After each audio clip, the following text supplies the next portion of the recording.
Bros, I just wanted to say thank you so much for watching the Compilation channel. This is the one and only official Trusted Bro Compilation channel, so enjoy knowing that you're supporting me and not some content pirate stealing my videos. Thank you, bros, and enjoy the compilation. Crazy conspiracy theories that turned out to be true. Project Hemisphere. If you're watching this video, you likely know what a wiretap is, right? Maybe you watched a movie about mafia bosses or drug lords and the police are trying to get information on them and they tap their phone. That's a real thing, and in those situations, that's a useful tool. But what if I told you the American government actually had a partnership with the third largest cell provider in all of the United States to track all of their customers' data? Well, hopefully you'd believe me, because it's true, and it's called Project Hemisphere. In 2007, the Office of National Drug Control Policy, the ONDCP, started a partnership with the cell phone provider AT&T, the third largest cell provider in the entire United States. And this partnership was for profit, meaning that the US government was not only gaining access to all of AT&T's data, which we'll get into exactly what that contains, but they are literally selling the information directly to the United States government. But this isn't just a high-level operation. Sheriff's offices and police departments across all of the United States each individually pay anywhere from $1 million per year plus to maintain access to all of AT&T's records. And they're paying this much because obviously this information is valuable to the authorities. But there's a lot of questions. How long has this been going on? What do they use this information for? What information do they get access to? And is this legal, and did anybody even agree to this? Let me answer all of those questions in that order. Project Hemisphere as a project dates back all the way back until 1987, with the US government using other methods to collect data based off of telephone conversations, likely partnering with other landline and communication companies of the time. And while AT&T only became part of Project Hemisphere during 2007 and was exposed in 2013, there is absolutely no information pointing towards AT&T ending or planning on ending this partnership anytime soon, if at all. After Project Hemisphere was widely exposed, there was a leaked document that showed exactly how sneaky AT&T was. And the contract between the government agency buying the data and AT&T goes as follows. The government agency agrees not to use the data as evidence in any judicial or administrative proceedings unless there is no other available and admissible probative evidence.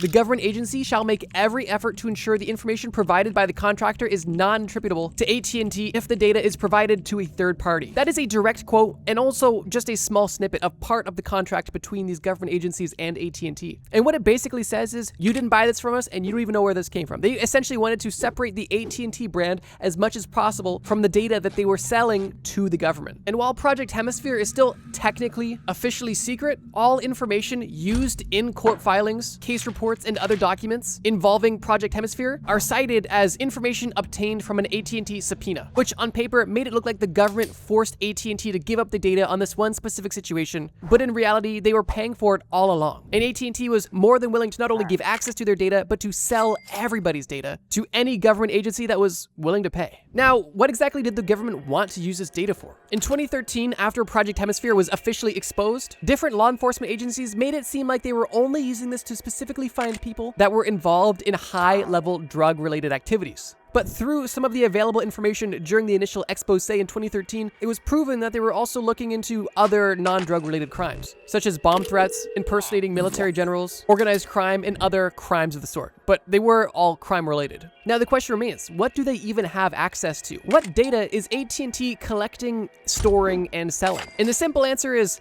everything, always, and forever. The longer answer is AT&T specifically collects and stores metadata related to every single call that happens on any part of their infrastructure. And this metadata includes the phone numbers that called each other, who these people are, the date of these phone calls, the length of these phone calls, when these phone calls took place, where these people were when they took place of these phone calls, text messages, voicemails, and anything else that AT&T has access to, they are collecting, storing, and selling to the US government. And I guess the final question is this even legal?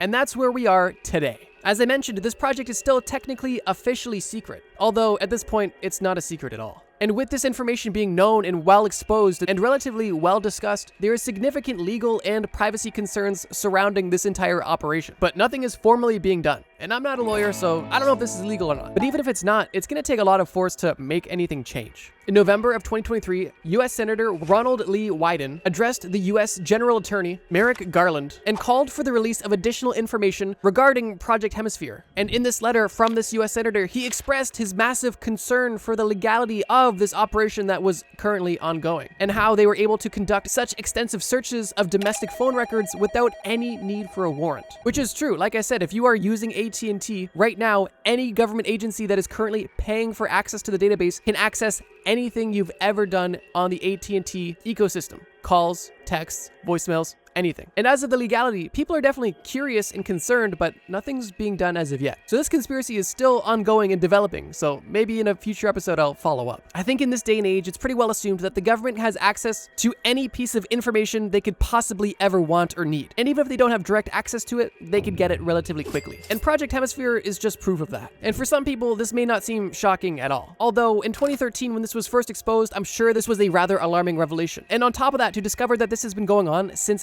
1987 is definitely enough to make you raise an eyebrow. Of course, you could say, why worry if you have nothing to hide? But at the same token, there is definitely a violation of privacy happening here. Like, if the government subpoenaed AT&T about a specific court case that is actively ongoing, that's one thing, and that's a different conversation. But any government agency or police unit being able to pay to have access to essentially everybody's phone records is an entirely different situation. If nothing else, it's interesting to think about. Because if you are an American taxpayer and also a customer of AT&T, you are essentially paying for the people who are spying on you to spy on you by providing them your information that you pay for. It's kind of like hiring a private investigator and being like, hey, I'm going to pay you to follow me around, and also here's a tracking device that I'm just going to put in my pocket. Use it to track me at any time, and I'm going to pay for all of this. But with that being said, this is only the first entry on this list. So let's keep going. Operation Snow White.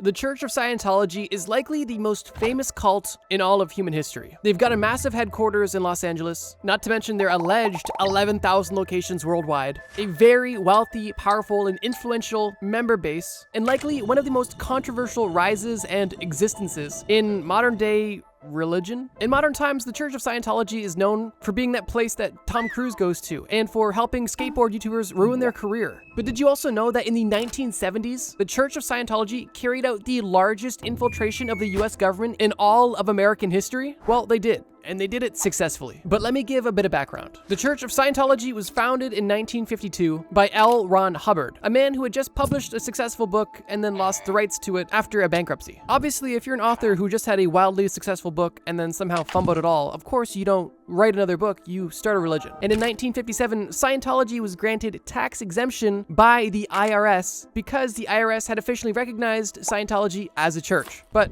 a decade later, in 1967, the IRS decided that that wasn't true anymore, and that the Church of Scientology wasn't actually a church. It was a lot of things, and primarily acted as a business, and for that reason, needed to pay taxes. And this made L. Ron very upset. Losing their tax-exempt status wasn't the only interaction that Scientology had with the government, but it was definitely the most alarming to L. Ron Hubbard. Around this time as well, the FBI was also periodically checking in on Scientology just to see what they were up to. And in 1963, they were even raided by the Food and Drug Administration. Now, obviously, if the government is telling you that what you're doing is not what a church is supposed to be doing, and that you're being investigated and literally raided by multiple different government agencies, obviously you're going to make the necessary changes to maintain your tax-exempt status and act more accordingly to how a religious nonprofit should act, right? Well, of course not. And Scientology's rebuttal to the government making them pay taxes again was Operation Snow White. In 1966, a year before Scientology officially lost their tax-exempt status, L. Ron Hubbard had officially organized the Guardian's Office, which was a subgroup within Scientology that was specifically meant to carry out Operation Snow White. Now, the natural next question is, what is Operation Snow White? And bluntly put, it was Scientology's effort to remove any negative documentation about Scientology within the US government. Any document, any file, any report, anything within the US government that mentioned anything about Scientology that was even remotely negative, keep in mind, not even false, just remotely negative, was a target of Operation Snow White. And the goal was to have these files, documents, or reports stolen, destroyed, or at the very least, removed. And while this was happening officially in 1966, as early as 1960, L. Ron Hubbard was beginning to encourage members to take up jobs at the government, specifically as secretaries or bodyguards or janitors, any job that could get a member of Scientology within the United States government. Obviously, to exploit that power, but we'll get into that. Before Scientology was able to implant their own members into the United States government, they had to work with people that were already there. And that's where Michael Meisner and Gerald Wolfe come in. In 1973, both of these men worked for the IRS as typists, and they specifically specifically worked in the Department of Religious Tax Exemption, a perfect connection for Scientology.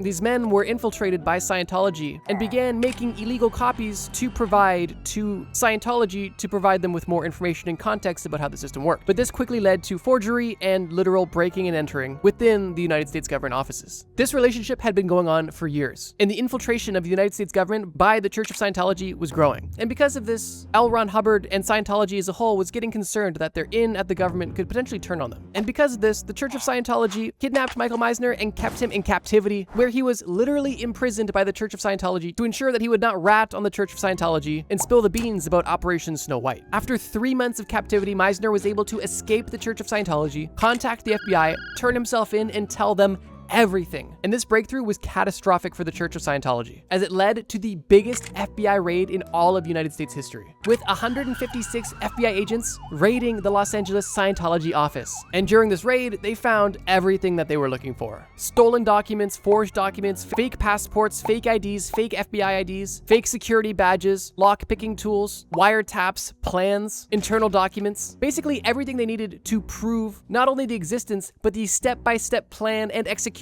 of Operation Snow White. One of the most insane findings about this entire raid was the fact that at its peak, Operation Snow White had likely up to 5,000 undercover agents infiltrating the United States government in one way, shape, or form. They were in or had access to at least 136 organizations within the United States government, including the IRS, the DEA, the Coast Guard, and so on, and had installed wiretaps and stolen documents from essentially every person working within the United States government that had anything to do with Scientology or tax exemption. The sheer depth that Scientology was able to penetrate within the United States government is insane. And it wasn't just the United States government that they were able to penetrate. These 5,000 spies that they had were across the globe, working within the government agencies across the globe as well to maintain their tax-free status and, most importantly, their good name in numerous countries around the world. In 1979, when Operation Snow White was fully exposed and fully ended, L. Ron Hubbard's wife and 10 other Scientologists were sentenced to 5 years in prison, which to me seems light considering the complexity of the situation, but that's irrelevant. And L. Ron Hubbard himself was actually never formally charged and spent the rest of his life after Operation Snow White in hiding. Operation Snow White is definitely interesting, and I think the only operation I've touched on so far that involves a private organization conducting a covert operation on the government. But yeah, the Church of Scientology really didn't want to pay taxes. And they didn't want to pay taxes so much that they were willing to essentially infiltrate the United States government to make sure that that didn't happen. And for a long time, they did so successfully. And as crazy as that is, we still have more to cover.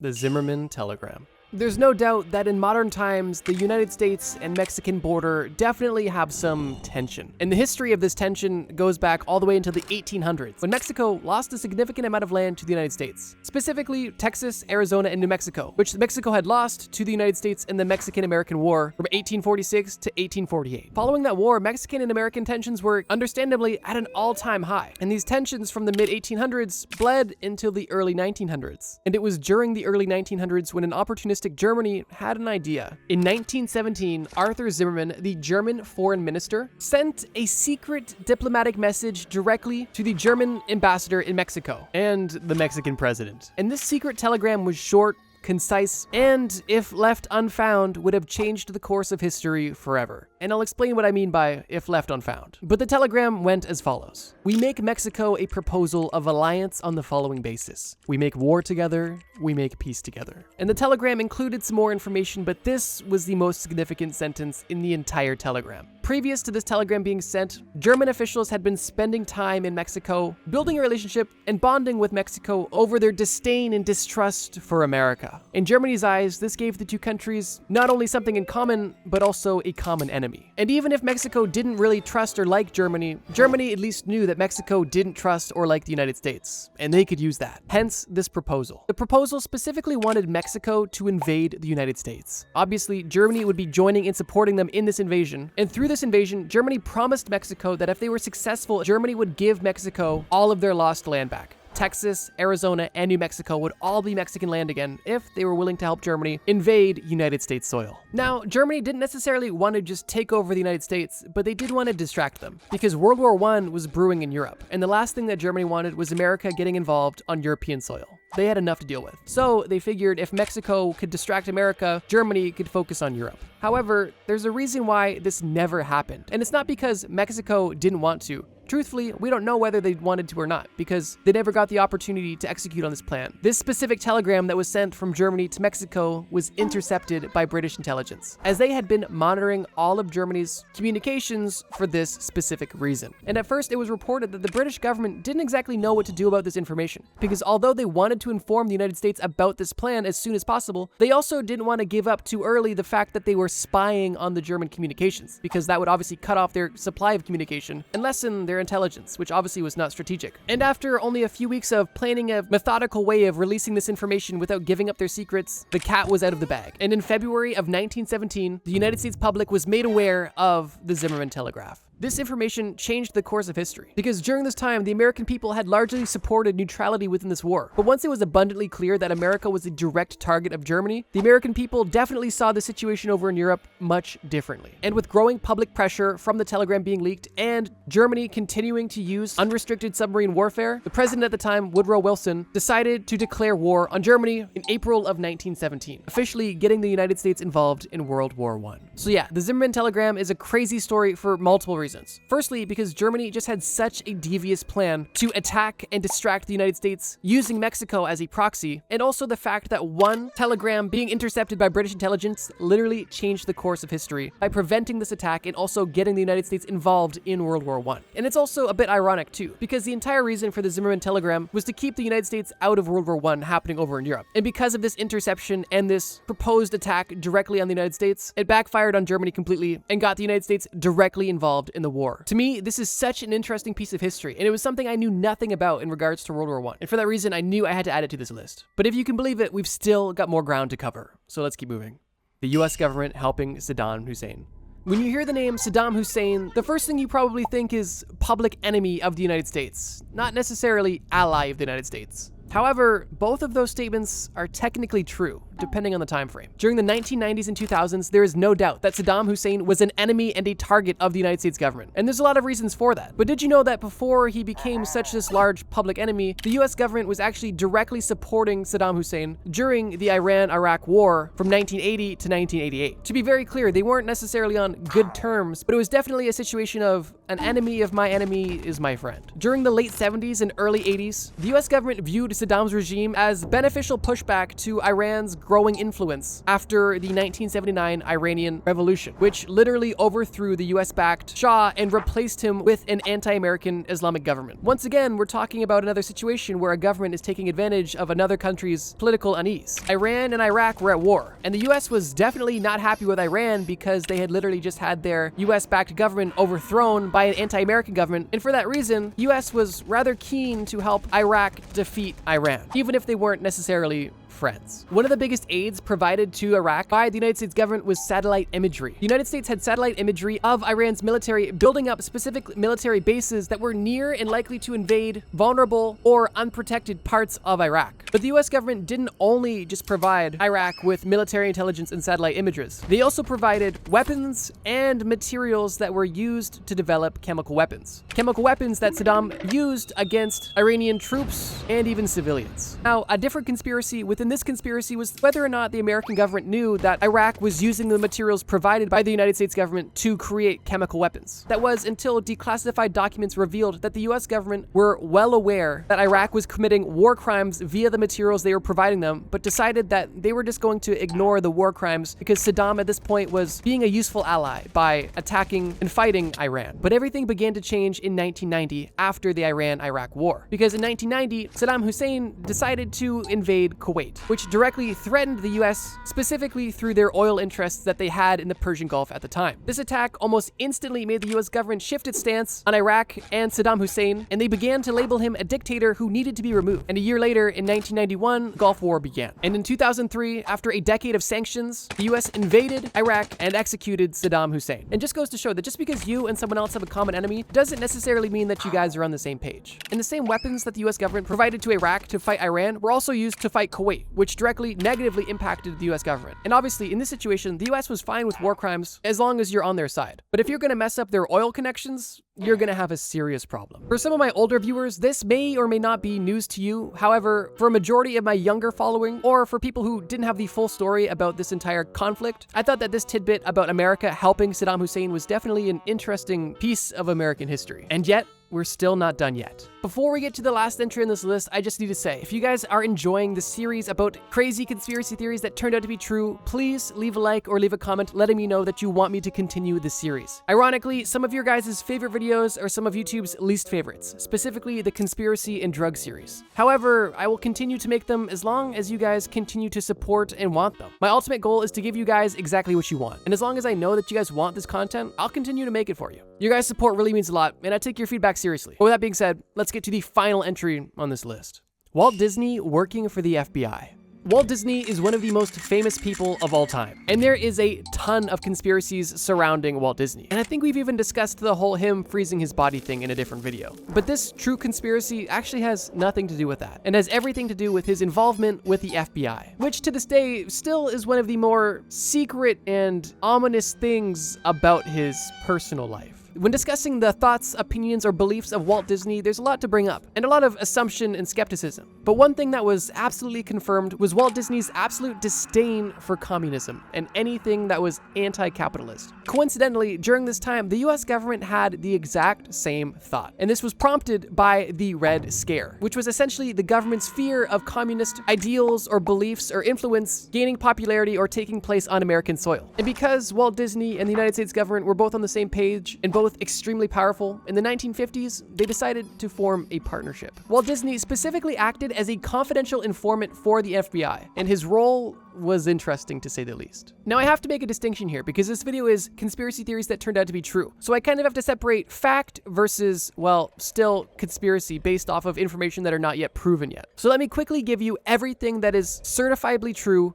right now. There is a declassified FBI document known simply as Walt Disney's name, Walter Elias Disney. And this document contains over 570 pages of information, including Walt Disney's connection to the FBI. However, most of this information is either redacted or still classified. What wasn't redacted and is currently confirmed is the following. Walt Disney granted the FBI to use the Walt Disney parks however they pleased for whatever reason they may want. And in the same agreement, the FBI offered Walt Disney to use FBI offices for whatever he may need. Not with the same unrestricted access, but there was access involved. One of the proposed uses was allowing Walt Disney to film the Mickey Mouse Clubhouse within the FBI offices, which to me seems strange because if you have Disneyland, you likely have the capability to film some sort of soundstage or film studio, but regardless, if you wanted to film within FBI offices, I suppose that's your right. In October of 1947, Walt Disney did testify in front of the House Un-American Activity Committee, a committee that specifically investigated communist happenings on American soil at the time. Obviously, about communistic concerns he had observed. I mention this because this is a documented fact and also gives more weight to what I'm about to discuss, which leads into the realm of uncertainty and possible conspiracy. So stepping out of the facts, it is claimed that from 1940 all the way up until 1966, at the year of his death, Walt Disney was directly involved with the FBI, which was confirmed that he was at least somewhat involved as an informant. But it is also believed that Walt Disney was specifically using his connection and authority within Hollywood to essentially report on individuals in Hollywood who were suspected of having either communist ties, beliefs, or had ideals that they were looking to influence or share with others, typically through media. In our last video too, we talked about how at this same time, during the second Red Scare, the US government was also publicly discrediting people that were outspoken about their communistic views, with the government aiming to discredit these people so people wouldn't believe them and start to also agree with communism. That operation was known as COINTELPRO, and I actually talked about it in my last video. So this one is kind of debatable because I'm talking about a lot of things that actually aren't proven true, but I think the story is worth mentioning, and there is obviously truth that is currently publicly available, and I think it sparks an interesting conversation. At the very least, provably, Walt Disney was involved with the FBI, and depending on who you talk to, there's a whole slew of other thoughts of what else was going on there. But I think the story definitely holds a bit of weight considering the time where this took place and what the government was actively doing at this time with COINTELPRO. So, like I said, because this is a video about true conspiracies, let's just say that the conspiracy was that Walt Disney let the FBI use his parks. And in that case, that's a completely true conspiracy, and Walt Disney did give the FBI access to use the park however they saw fit, if they absolutely needed to. But everything else I did mention, as I'm clearly outlining once again, is still kind of up in the air. But I thought it was worth mentioning because it added a lot of interesting detail to the situation. The most notorious fugitives ever on the FBI's most wanted list. About a month ago, I made a video about the FBI's most wanted list, and in that video I said if you guys wanted a separate video about the most wanted criminals ever, I'd make it. And well, here we are. Today, we're discussing the most notorious criminals to ever be on the FBI's most wanted list. And as a fair warning, this video gets crazy, and you're definitely gonna recognize some names on this list. Let's get right into it.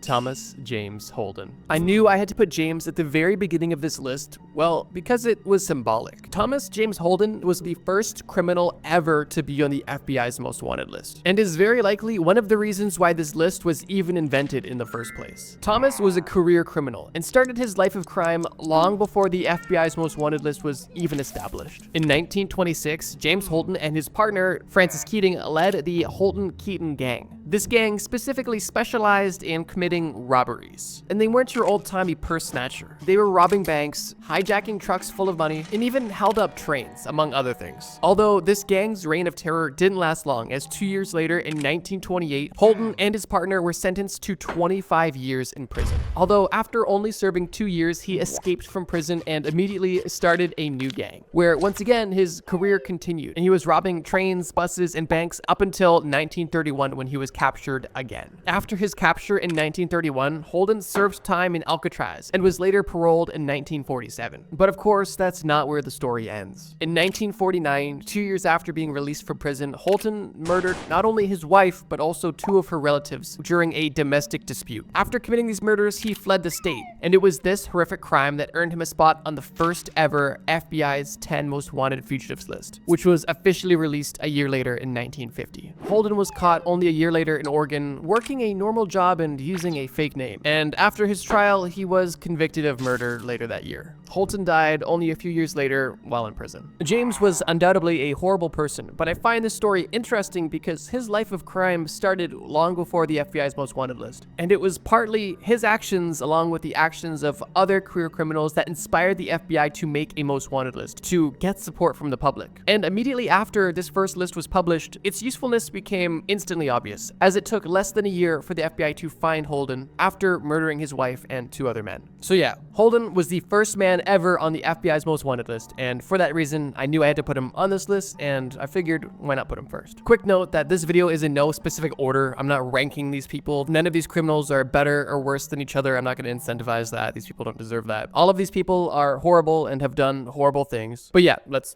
keep going. Eric Rudolph. Eric Rudolph is a domestic terrorist better known as the Olympic Park bomber, and he was responsible for numerous bombings and murders from 1996 to 1998, most notably including the bombing of Centennial Olympic Park during the 1996 Summer Olympic Games in Atlanta, Georgia. This bombing killed 2 people and injured over 100 others, and this was also the first of many bombings he committed. The other bombings he eventually confessed to make his motives rather clear, as he targeted and bombed 2 separate abortion clinics within Georgia, followed by bombing a lesbian bar, and then that bombing was followed by his final bombing, which was of another abortion clinic in Birmingham, Alabama. This final bombing killed a police officer and injured a nurse, among other people. Rudolph used homemade bombs that he filled with nails to maximize the damage, and he wanted to hurt people and send a message. Rudolph claimed to be against global socialism and abortion on demand, and he believed that the government was supporting both of these things. And during the 1996 Olympic Games, he saw these games as a promotion of global socialism, and he thought that the government supporting this was completely unacceptable. And because he was already upset that the US government was supporting abortion rights, he decided to go and hurt and kill innocent people.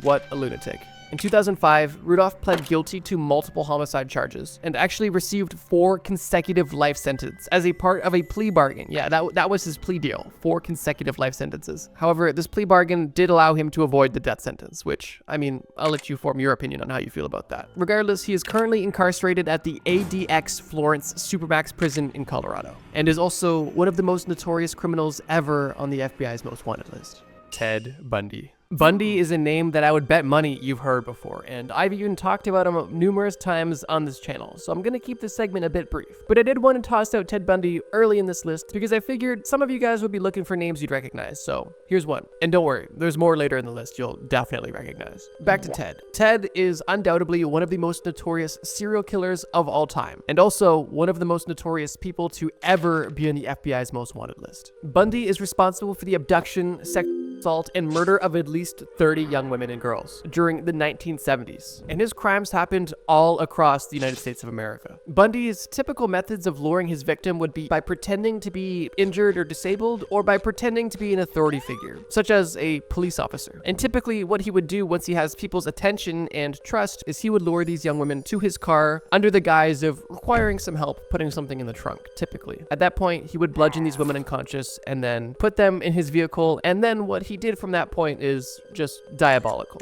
And it's very likely you already know what he was up to. Not only would he sexually assault and kill these women, but he would also sexually assault their dead bodies and even mutilate them, keeping parts of these bodies as trophies. And that's really only the tip of the iceberg when it comes to his depravity. Bundy was actually caught and escaped from prison twice, and on his third time in prison, he was eventually given the death penalty, where he was executed in 1989, ending his reign of terror. And if you're curious about exactly how Ted Bundy got caught, check out this video on screen after this video. I'll link it in the description for you. It's a video where I describe how the most infamous serial killers got caught. So yeah, Ted Bundy is not only one of the most notorious people ever on the FBI's most wanted list, he's also one of the most notorious serial killers and criminals of all time. And if you are familiar with his story, it's rather unfortunate how he was able to get away with his horrific acts for so long. But that's a story for a different video, and I have videos on my channel where I go into detail about that. Check out the serial killer series on this channel if you're interested. Let's keep moving. Victor Manuel Herrera. Victor is a notorious entry on the FBI's most wanted list for a few reasons. Firstly, because he was on the list for the longest time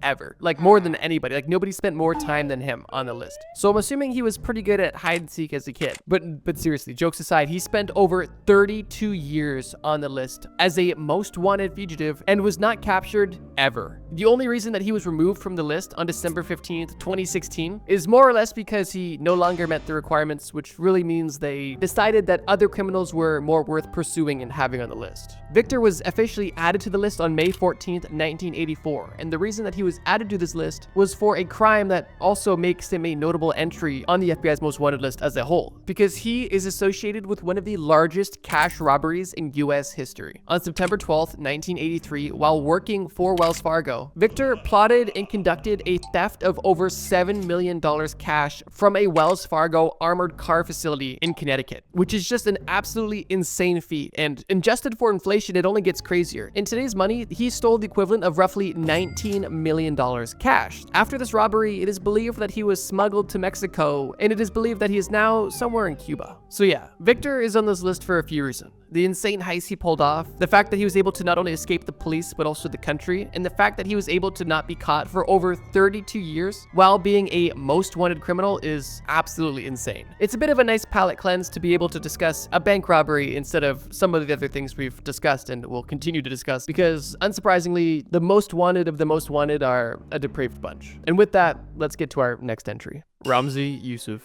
I would assume everybody watching this video is familiar with the terrorist attack that took place on September 11th. However, that wasn't the only attack that took place in the World Trade Center. In 1993, a terrorist attack masterminded by Ramzi Youssef took place in the World Trade Center, and it claimed the life of 6 innocent people and injured over 1,000 others. Hours after the attack, Ramzi fled the country, and for that reason, he was put on the FBI's most wanted list. While on the run and on the most wanted list, he also essentially co-founded the Pachinko plot, which was an elaborate scheme to carry out multiple large-scale attacks and create essentially global terror. The Pachinko plot, simply put, was a plan to kill the Pope as a distraction, and then while people were distracted by the murder of the Pope, 11 planes on the way to the USA would be hijacked and bombed. Which is an absolutely insane thing to consider, that this was a serious plan that people were putting money, energy, and effort towards. Fortunately, this plan failed, and in 1995, Ramzi was arrested in Pakistan while he was attempting to put a bomb in a toy doll. At this point, after his capture, he was extradited back to the United States. Ramzi, along with 2 of his co-conspirators, were convicted for their roles in the 1993 bombing and the Pachinko plot. And Ramzi specifically received 2 life sentences plus 240 years for his involvement in these acts of terror. The story ends there, but I do have a few interesting facts. One of Youssef's uncles is actually credited as one of the principal architects behind the September 11th attacks. And Youssef is currently behind bars at the same prison that Eric Rudolph is at, the ADX Florence in Colorado. Also, interestingly, this is the same facility where Ted Kaczynski, the Unabomber, was also held. But I guess it makes sense. These are all extremely dangerous people. Rafael Caro Quintero. During the time that Raphael was on the FBI's most wanted list, he was actually the record holder for the highest reward offered by the FBI for information. That reward being $20 million, which now is a bit more common and that record has been broken, but at the time, the FBI was not messing around and they wanted this guy. For good reason too, as Raphael is one of the most notorious Mexican drug lords of all time and is the co-founder of the Guadalajara cartel, one of the earliest and most powerful drug trafficking organizations in Mexico. Raphael was a kingpin in the drug trade during its boom in the 1980s, known mostly for his brutal tactics and massive influence and power. Raphael is most infamous for his involvement in the 1985 kidnapping and murder of a DEA agent. And this specific murder severely strained the relationship between the US and Mexico. Fortunately, Raphael was caught and was sentenced to 40 years in prison, but unfortunately, he was actually released early in 2013 due to a legal technicality. That being that a lawyer argued that his trial should have been at the state level and not the federal level. And I suppose that was enough to have him released from jail, which is insane. When news broke that this drug lord who killed an American official was released from jail, all hell broke loose. And only days after his release, the Mexican and American governments put him back on the most wanted list. However, it did take them 9 years to catch him again. And from 2013 to 2022, he was a free man until he was once again captured by Mexican authorities in 2022 and was extradited back to the United States to stand trial, specifically for drug trafficking charges. Raphael's full story and list of crimes goes far beyond the scope of this video, but trust me when I say, not only did his story at the time make headlines, but he is also definitely one of the most dangerous and notorious entries ever on the FBI's most wanted list. Semyon Mogilevich. Mogilevich is another criminal we've actually talked about on the channel before. And if you've seen that video, then you would know that Mogilevich is known as the boss of bosses, or the most powerful and dangerous gangster in the world. A pretty crazy title, but his crime resume definitely backs it up. Keep in mind, that's not a name he gave himself. That name was given to him by the FBI. Semyon is alleged to have built a vast criminal empire with involvement in every illicit activity you can think of, including extortion, money laundering, drug trafficking, human trafficking, weapons trafficking, murder for hire, fraud, and much more. One of his most notable accusations is his multi-million-dollar stock scheme he actually performed in Canada, where him and a group of associates were able to scam over $150 million out of investors by essentially having a fake company listed on the TSX, the Toronto Stock Exchange. Mogilevich is considered to be the most dangerous and most powerful criminal because his power comes from the sheer power of his network. Not only is he himself an educated and well-connected and rich person, but he is also connected to every rich crime boss globally, making his influence extremely dangerous and extremely powerful, which is why in 2009 they put him on their list. However, in 2015 he was actually removed from the list as there is no extradition treaty between the US and Russia, meaning that Russia has no incentive to send this criminal to the States. And for that reason, the FBI thought it made sense to put somebody else on the list that they had a better chance of getting. Although that doesn't mean that he's any less wanted or any less dangerous. Although, as of now, he is still a free man. James Earl Ray. The infamy and story of this individual is likely the most interesting and twisted by far. James Earl Ray was a small-time criminal who was arrested and eventually escaped from jail. And a year after escaping from jail, he allegedly assassinated Martin Luther King Jr. on April 4th, 1968 in Memphis, Tennessee. Following this assassination, Ray fled the United States, got a Canadian passport, and then traveled to London where he was recognized and caught. And the following year, he pled guilty to the crime and was sentenced to 99 years. Now that is a very simple story, but that's where the lines begin to get blurred. Because although assassinating one of the most famous civil rights leaders of all time is definitely going to earn you a spot on this list, that's not quite what everybody believes. In 1977, Ray actually escaped from prison again, and this second escape from prison would put him back on the FBI's most wanted list. I kind of forgot to mention, but the first time he was put on the FBI's most wanted list was after his alleged assassination of Martin Luther King Jr. Regardless, after escaping from jail for a second time, he was caught after a 54-hour manhunt. Now, Now, interestingly, after being re-caught and re-put in prison, Ray began to renounce his guilt, essentially saying the confession gave before wasn't true and I actually didn't do it. Now, this raised a lot of questions because at the time, and even to this day, people theorized that the death of Martin Luther King Jr. wasn't by some small-time criminal, but potentially by the government. Unfortunately, Ray never had any evidence to present that he wasn't guilty and that the government was. Most interestingly is that MLK Jr.'s family believe that Ray is not the killer, and they supported his motion to have a retrial and are very vocal about the fact that they believe that it was a government conspiracy. However, no matter how you feel about it, the judge, the government, the FBI ultimately decided that this was definitely Earl James Ray, and the case at that point was closed. Was James Earl Ray framed, or was he the assassin? I don't have an opinion on this yet, but I'm curious to know what you guys think. So yeah, James Earl Ray is one of the most notorious people on the list for allegedly assassinating one of the most famous figures in political history, and also for the conspiracy surrounding his alleged involvement. Crazy stuff, but we still got 2 more to cover. William Bradford Bishop Jr. Bishop had a seemingly perfect life. He graduated from Yale, worked as a U.S. Foreign Service officer, married his high school sweetheart, and had 3 sons with the love of his life. Now, obviously, you don't end up on this list for having a picture-perfect life. As the story goes, Bishop was denied a promotion at his job, and for that reason, he left work, withdrew a large amount of cash from the bank, purchased a ball-peen hammer, a gas can, and other supplies, went home, and then allegedly murdered his entire family, including his wife, his own mother, and his 3 sons. He then transported their bodies to North Carolina, where he buried them in a shallow grave and set them on fire, and then left the scene. Bishop's car was later found abandoned in Tennessee's Great Smoky Mountains National Park near the Appalachian Trail, where his car full of personal items linked him directly to the murders. However, despite multiple sightings in the US and even in Europe, Bishop has been able to evade capture ever since these murders took place. It is suggested he has done so because he is fluent in 5 languages, is an experienced outdoorsman, and his skills and background with his job made him particularly elusive. Although these murders of his entire family took place in the 70s, it wasn't until 2014 when he was added onto the list. And only 4 years later, in 2018, he was then removed from the list because the FBI stated that they wanted to focus on more recent cases. But that doesn't mean that they aren't still searching for him, but they're just not prioritizing this one to get the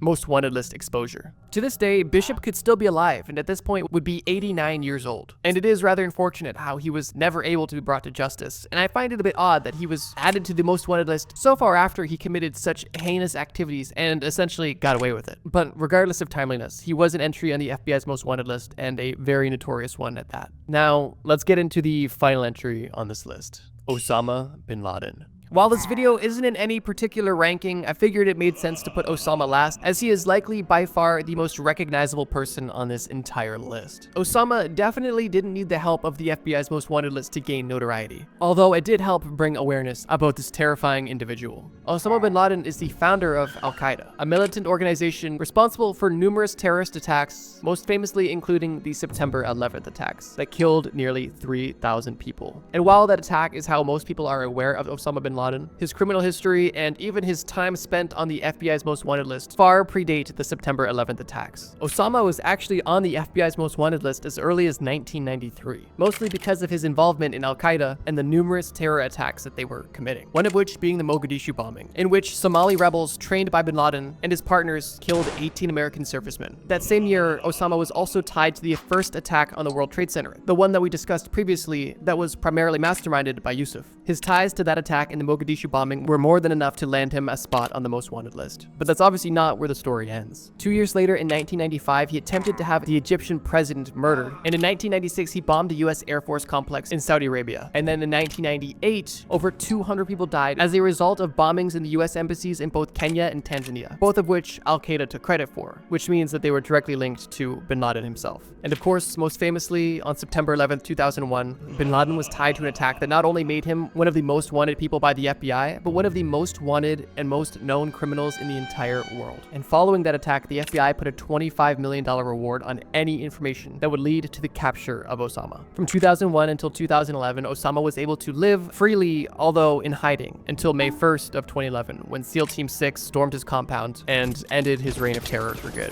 Osama bin Laden was on this list for nearly 2 decades and is likely responsible for more deaths than anybody else on this list, and is not only one of the most notorious people to ever be on the FBI's FBI's most wanted list, but one of the most notorious criminals and terrorists of all time. A truly evil individual. And ladies and gentlemen, there you have it. A list of 10 of the most notorious fugitives to ever be put on the FBI's most wanted list. From 1950 to 2025, these are 10 people that the FBI definitely won't be forgetting anytime soon. Fortunately, most of these criminals were brought to justice, and for the few that haven't, hopefully justice is served sooner rather than later. How you would die on every planet. This is you on Mercury. This is you on Saturn. And this is you in Uranus. What's the commonality between all of these versions of you? Well, they're all dead. And that's because basically every planet in our solar system is uninhabitable. But today, we're gonna explain exactly how you got to all of these planets and what about these planets caused you such a harsh and painful death. And to do that, let's take a couple steps back. Before you died on any of these planets, you are the bravest astronaut this side of the Mississippi. And NASA has decided that now is the time that we embark on interplanetary travel. Luckily for you, NASA has developed a special technology that has granted you the perfect number of respawns to die on every planet and still come back in one piece. Because after all, they know that you're just a squishy little guy. And these planets are pretty crazy. But without further ado, let's get to our first planet and experience just exactly how it would kill you. You're now officially approaching the very first planet in the entire solar system, Mercury. Instantly, you're met with two options. Do you land on the light side, or do you land on the dark side? And although you're equipped with limited respawns, you understand that you have some wiggle room, and you decide to first land on the light side. One of the first things you notice as you descend closer and closer to the surface of Mercury is that you're experiencing very little atmospheric drag. And that's because there's actually no atmosphere on Mercury. Mercury only has a thin exosphere. When your rocket ship descends onto Earth, you notice the atmospheric drag and you feel the resistance. You can see the flames out of the window on the side of the ship. And that's because Earth has a strong atmosphere, but Mercury has no such thing, which already brings us to our first probable cause of death,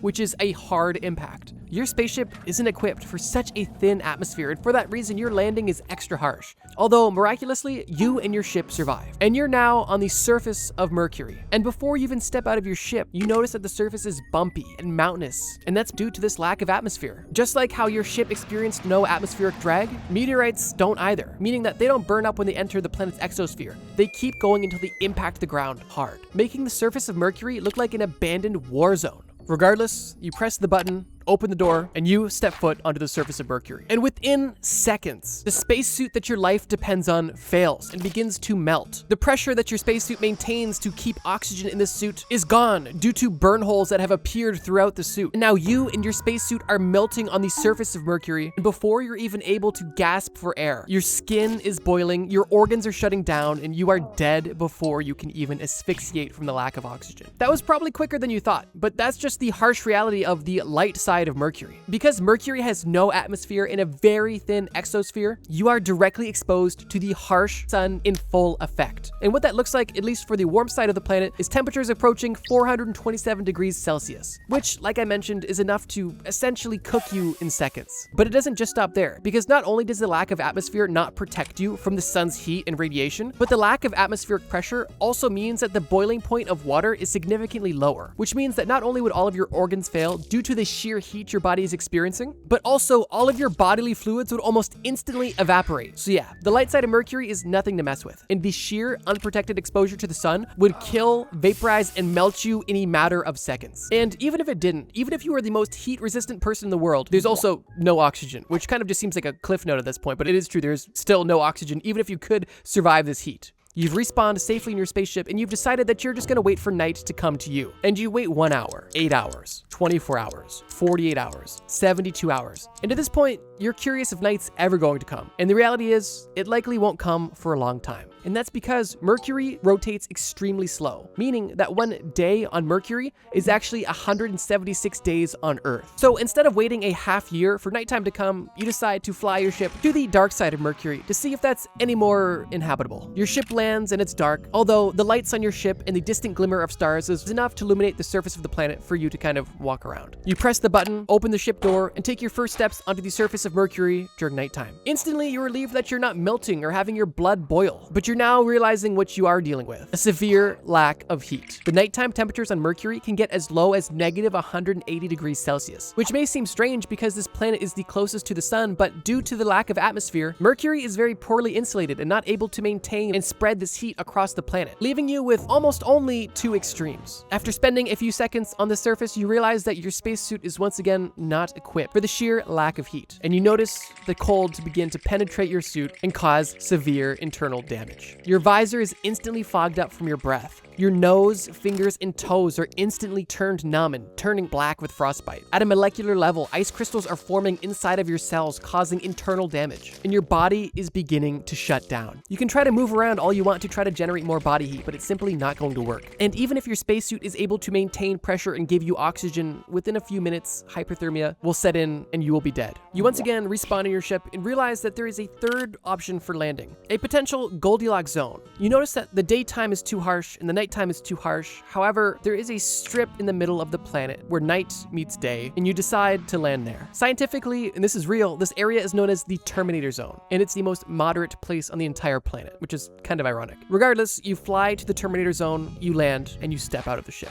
The part of the Terminator Zone that you find yourself in is on the warm side, not the cold side. You're experiencing more of the sun exposure. However, it's not nearly to the same degree that you experienced on the daytime side, although this moderate temperature still far exceeds the temperature that your NASA spacesuit is able to tolerate. And I guess that this is a good time to mention, because in this hypothetical, we're using NASA's most current flagship spacesuit, which is rated to tolerate temperatures up to 121 degrees Celsius and as cold as negative 157 degrees Celsius, meaning that the suit definitely gives you a huge advantage over being, well, naked, but it's simply no match for the harsh conditions of Mercury. And for that reason, you once again find yourself dead within minutes. Leaving Mercury with your captain's logs full, you now make your way to the next planet in the solar system, Venus. Not to be confused with Penis. I don't know what happened there, but yeah, we're heading to Venus. Your ship is now orbiting Venus, and you begin your descent into this mysterious red-looking planet. As you descend closer to the surface of this planet, you can't help but notice the sheer opposites that you have just experienced. As you're descending closer to the surface of Venus, you are seeing clouds almost everywhere.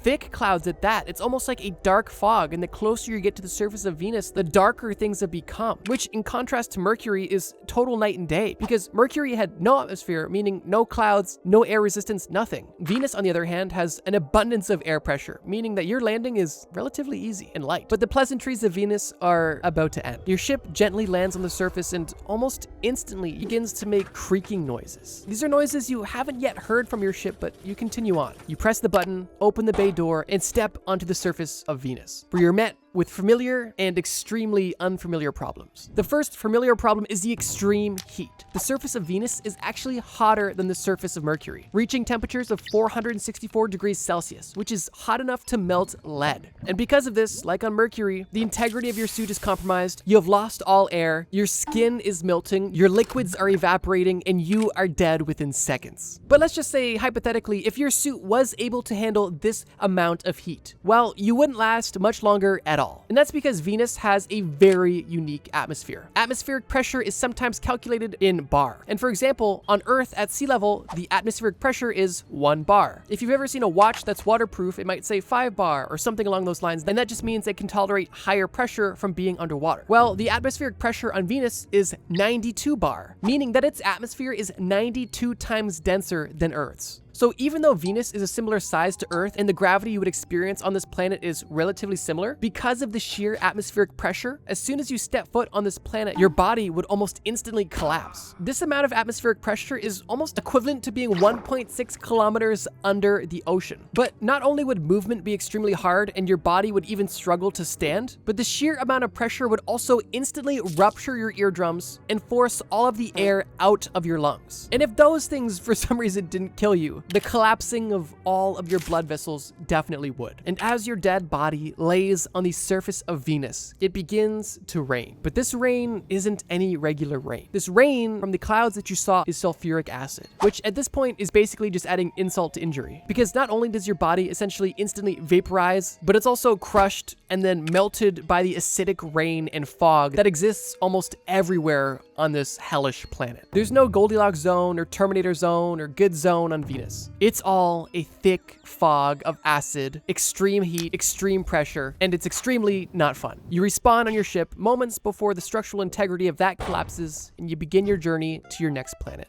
This planet looks familiar, but you just can't quite put your finger on it. You can see white, fluffy clouds from the atmosphere, huge, beautiful blue oceans, vast green landscapes, and vast brown deserts. You pick a random spot and decide to descend. The first place you decide to descend is an island just off the coast of India. You know that you're on Earth and realize that you likely don't even need your spacesuit, but you keep it on anyway. You press the button, open the door, and you walk onto this island off the coast of India. And instantly you realize that you're on North Sentinel Island. You try to turn around and get back to your ship, but you get an arrow through both of your knees, and before you can even say a prayer, you have been killed. And realize that maybe landing on North Sentinel Island wasn't the best place to land. You respawn in your ship, fly back up to orbit, and pick another location, this time on an island off the coast of Brazil, far away from India and any sort of uncontacted tribe, right? You land your ship, you open the door, and you step onto this island to realize that there's no people here at all. You can breathe. You take off your helmet and enjoy being home for once. Until you realize multiple snakes slithering up your legs, and you now have multiple venomous snakes in your spacesuit, and you're currently dying on Snake Island. You respawn in your ship, fly back up to orbit, and realize you're done. You're not going to any more uninhabited islands. You pick somewhere central in the United States and decide to land. You press the map, you open the door, and you realize that you've just landed in Gary, Indiana. You take your first few steps to admire the abandoned buildings.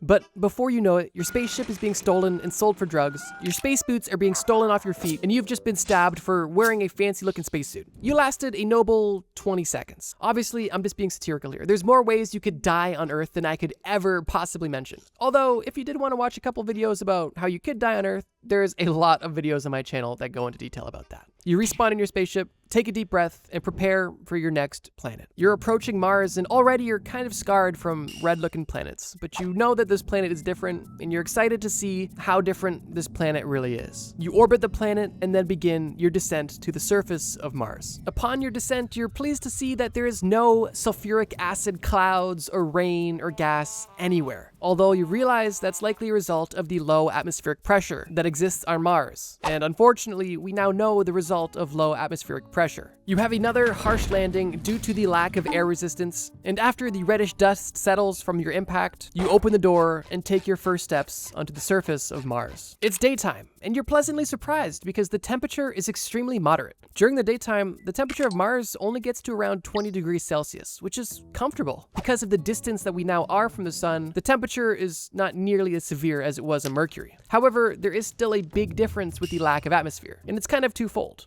The first issue is the radiation from the sun is still strong, 40 to 50 times stronger than it is on the Earth, which is concerning. And also, when nighttime comes and the heat from the sun is no longer available, the temperatures can get as cold as negative 153 degrees Celsius, which would kill you in a similar fashion as to what we explained before. But because we know how you would die on an extremely cold planet, and because you landed during the daytime on Mars, let's just discuss this situation. You're on the surface of Mars, the temperature is pleasant, and so far, things are looking good. Mars is the second most habitable planet in our solar system and is the most likely candidate to be a place where people could live, although that doesn't necessarily mean it's habitable at all. Besides the lack of atmosphere and extremely cold temperatures, Mars's air is almost solely comprised of carbon dioxide, which, if you try to breathe, would cause a panic attack and hypoxia and then suffocation all within minutes. Although within your spacesuit, that's not an issue for now. However, what is an issue is the radiation exposure and severe sandstorms. And the sandstorms on Mars are intense. Winds can approach 100 kilometers per hour, and the abrasive nature of the sand could easily strip the paint off your spaceship, wear down your spacesuit, and essentially turn your helmet's visor from clear glass into frosted glass in a few minutes. But even still, you're not quite dead yet, and throughout the rest of the day on Mars, you could live, assuming you have at least enough oxygen in your spacesuit to explore the barren surface. Although, when night comes, temperatures will drop, and you will be no longer. You respawn on the ship and head off to your next planet. And this is the beginning of things getting really crazy. As you approach the next planet, you realize something different. This planet is massive. It's not only the biggest planet that we've explored so far, but it's also the biggest planet in the entire solar system. This planet is Jupiter, and as you begin to successfully orbit this planet, you realize something. You're experiencing radiation sickness, and that's because Jupiter is extremely toxic. And before you can even get anywhere near the surface of Jupiter, which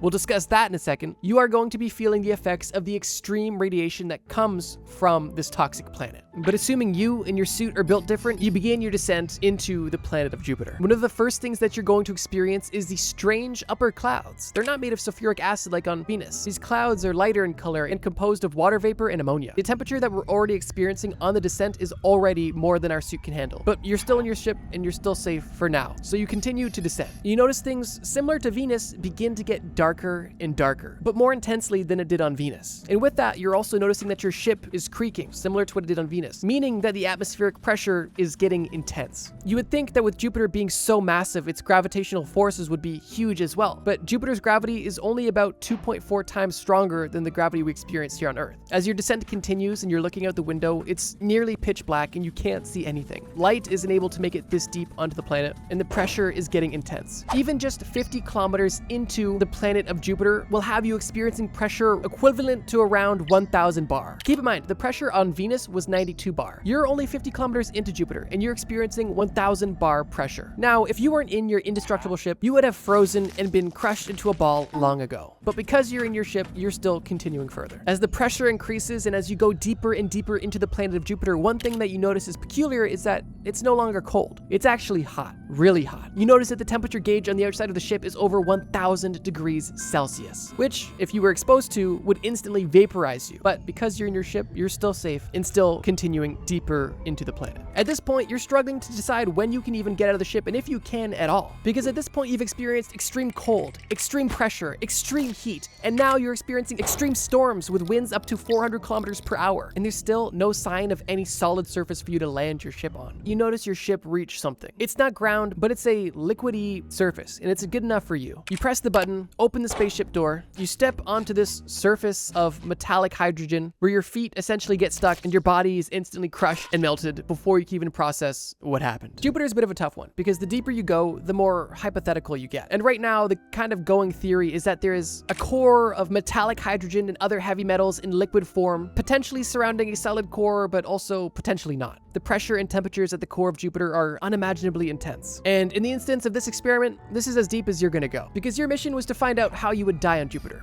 not what the core of Jupiter is. Although that mission might have been a more productive mission to go on. However, right now the theory is actually that the core of Jupiter could potentially be hotter than the surface of the sun, which, if true, is just crazy to think about. But you don't have time to think, because you're already on your way to your next planet. And this planet, once again, poses brand new challenges. The challenges with surviving this planet begin with even getting close to it, because not only does Saturn have a plethora of moons, 146 as of now, but it also has its huge, massive, and cool rings, which are literally just orbiting pieces of older moons that crashed into each other or exploded for, I guess, other reasons. So before we even get close to this planet, we have a game of space invaders avoiding asteroids and moon debris. But because you're a legend, you avoid all of that and you begin to get closer to Saturn, and you realize that you're going to be experiencing a lot of similarities to Jupiter. Specifically because this planet is once again massive, and it's also comprised out of the same gases, helium and hydrogen. So you already know you're in for a world of pain. Literally a world of pain. Since the composition of Saturn is relatively similar to the composition of Jupiter, you decide that you're not going to wait until you reach some sort of core to get out of your spaceship. You're going to make sure that you're deep enough into the planet where it's dark and you know that you're fully immersed within the planet's contents, and then you're going to see what happens. And that's exactly what you did. You begin breaking through the initial clouds, and instantly you're once again met with ammonia crystals in the air and clouds and a thicker and denser fog. Your ship begins to descend slowly, your windows get covered in frost, and it begins to get darker and darker. And you realize that it's time to step out of the ship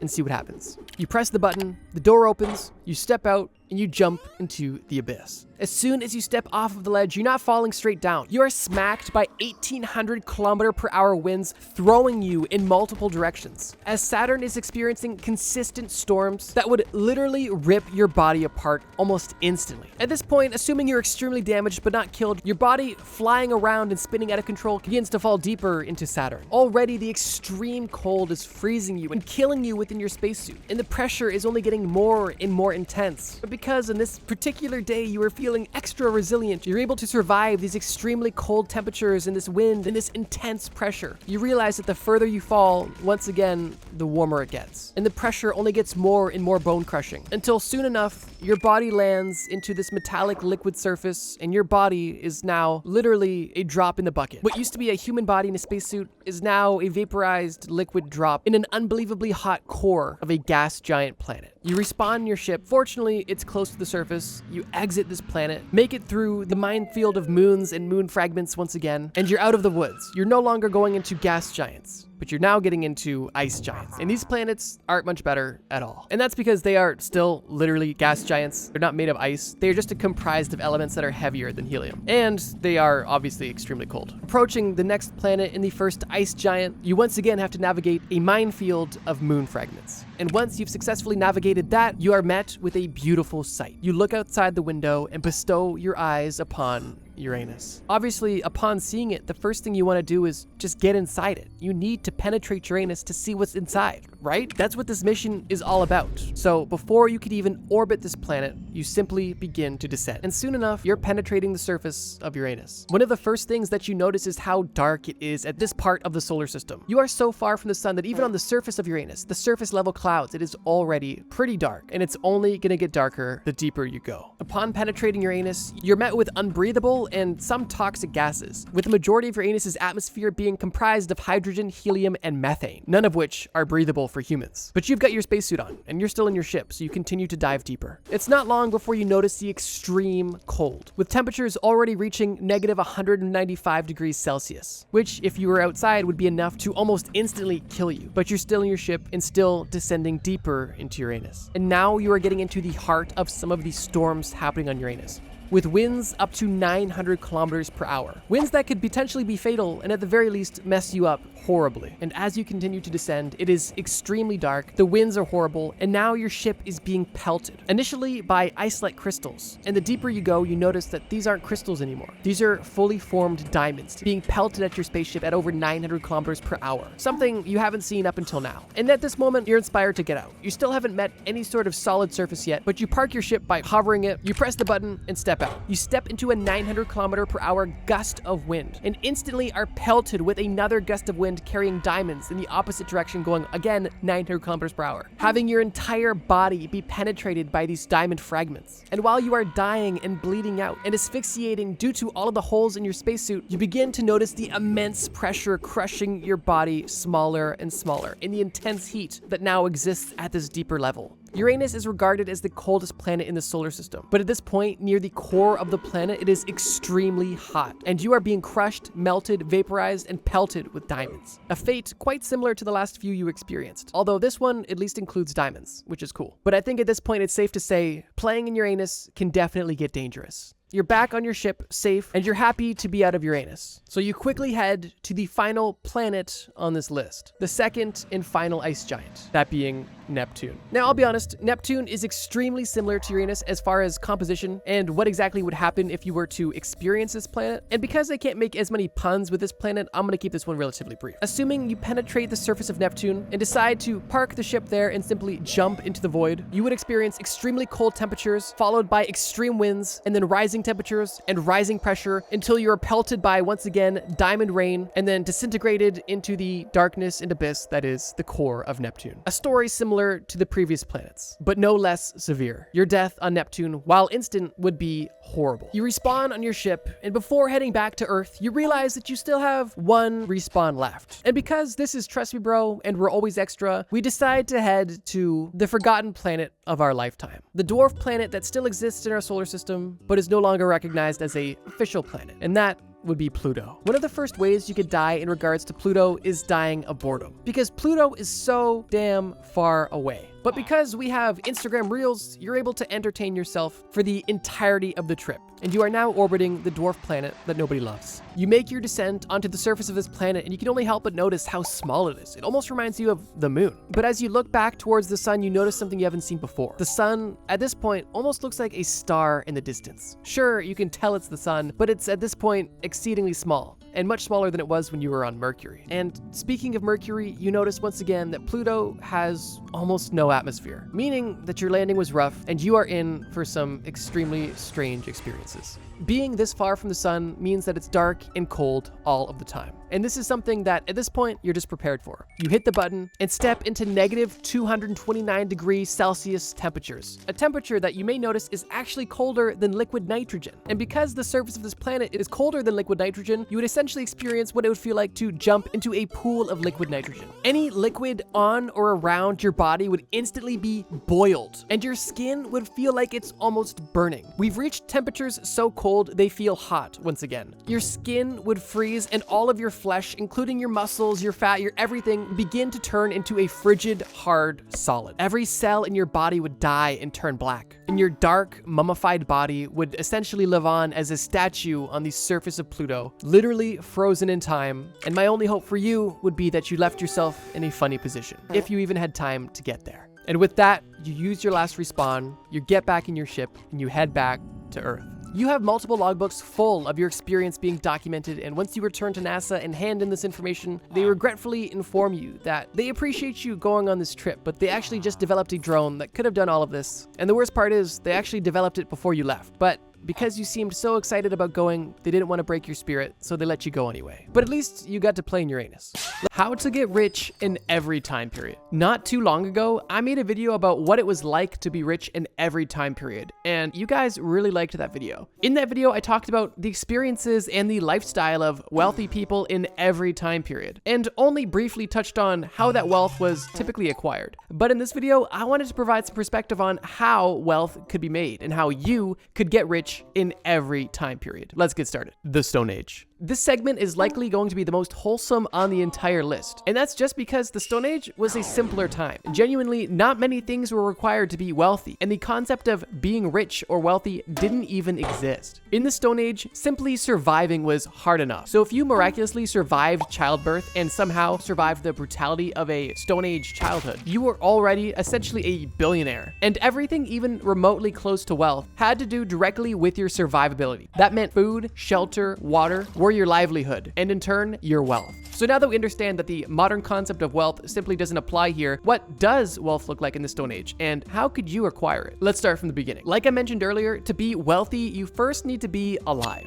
And that means the basis of our wealth will be our life. And as a baby, our life is in the hands of our parents. So the original rich babies or boss babies or Nepo babies were simply kids that were lucky enough to have parents that didn't die during childbirth or didn't accidentally kill them or allow them to be killed in their likely harsh environment. Already, this is making me realize how much we take for granted. Next up, assuming your parents care about you, survived childbirth, don't plan on killing you, and are healthy, fit, and able to provide for you properly, you will be able to experience childhood the Stone Age way, which is basically just Minecraft, but not a game, just a reality. Now, assuming you survived your entire childhood and adolescence, you are now an adult in the Stone Age, on your own, looking to build wealth for yourself. And by that, I mean literally just survive. I'm really stressing this point because it is extremely important to consider that simply surviving up until this point is a major achievement, and basically the equivalent of being handed a $100 million trust fund as soon as you turn 18. But now, in this hypothetical scenario, when you are alive, healthy, and on your own, what do you do next? Unfortunately, there is no online business or jobs, and if you want something, you have to go get it. Literally. The first thing you would need to get is food, which is the first and likely primary pillar of wealth in the Stone Age, a steady supply of food.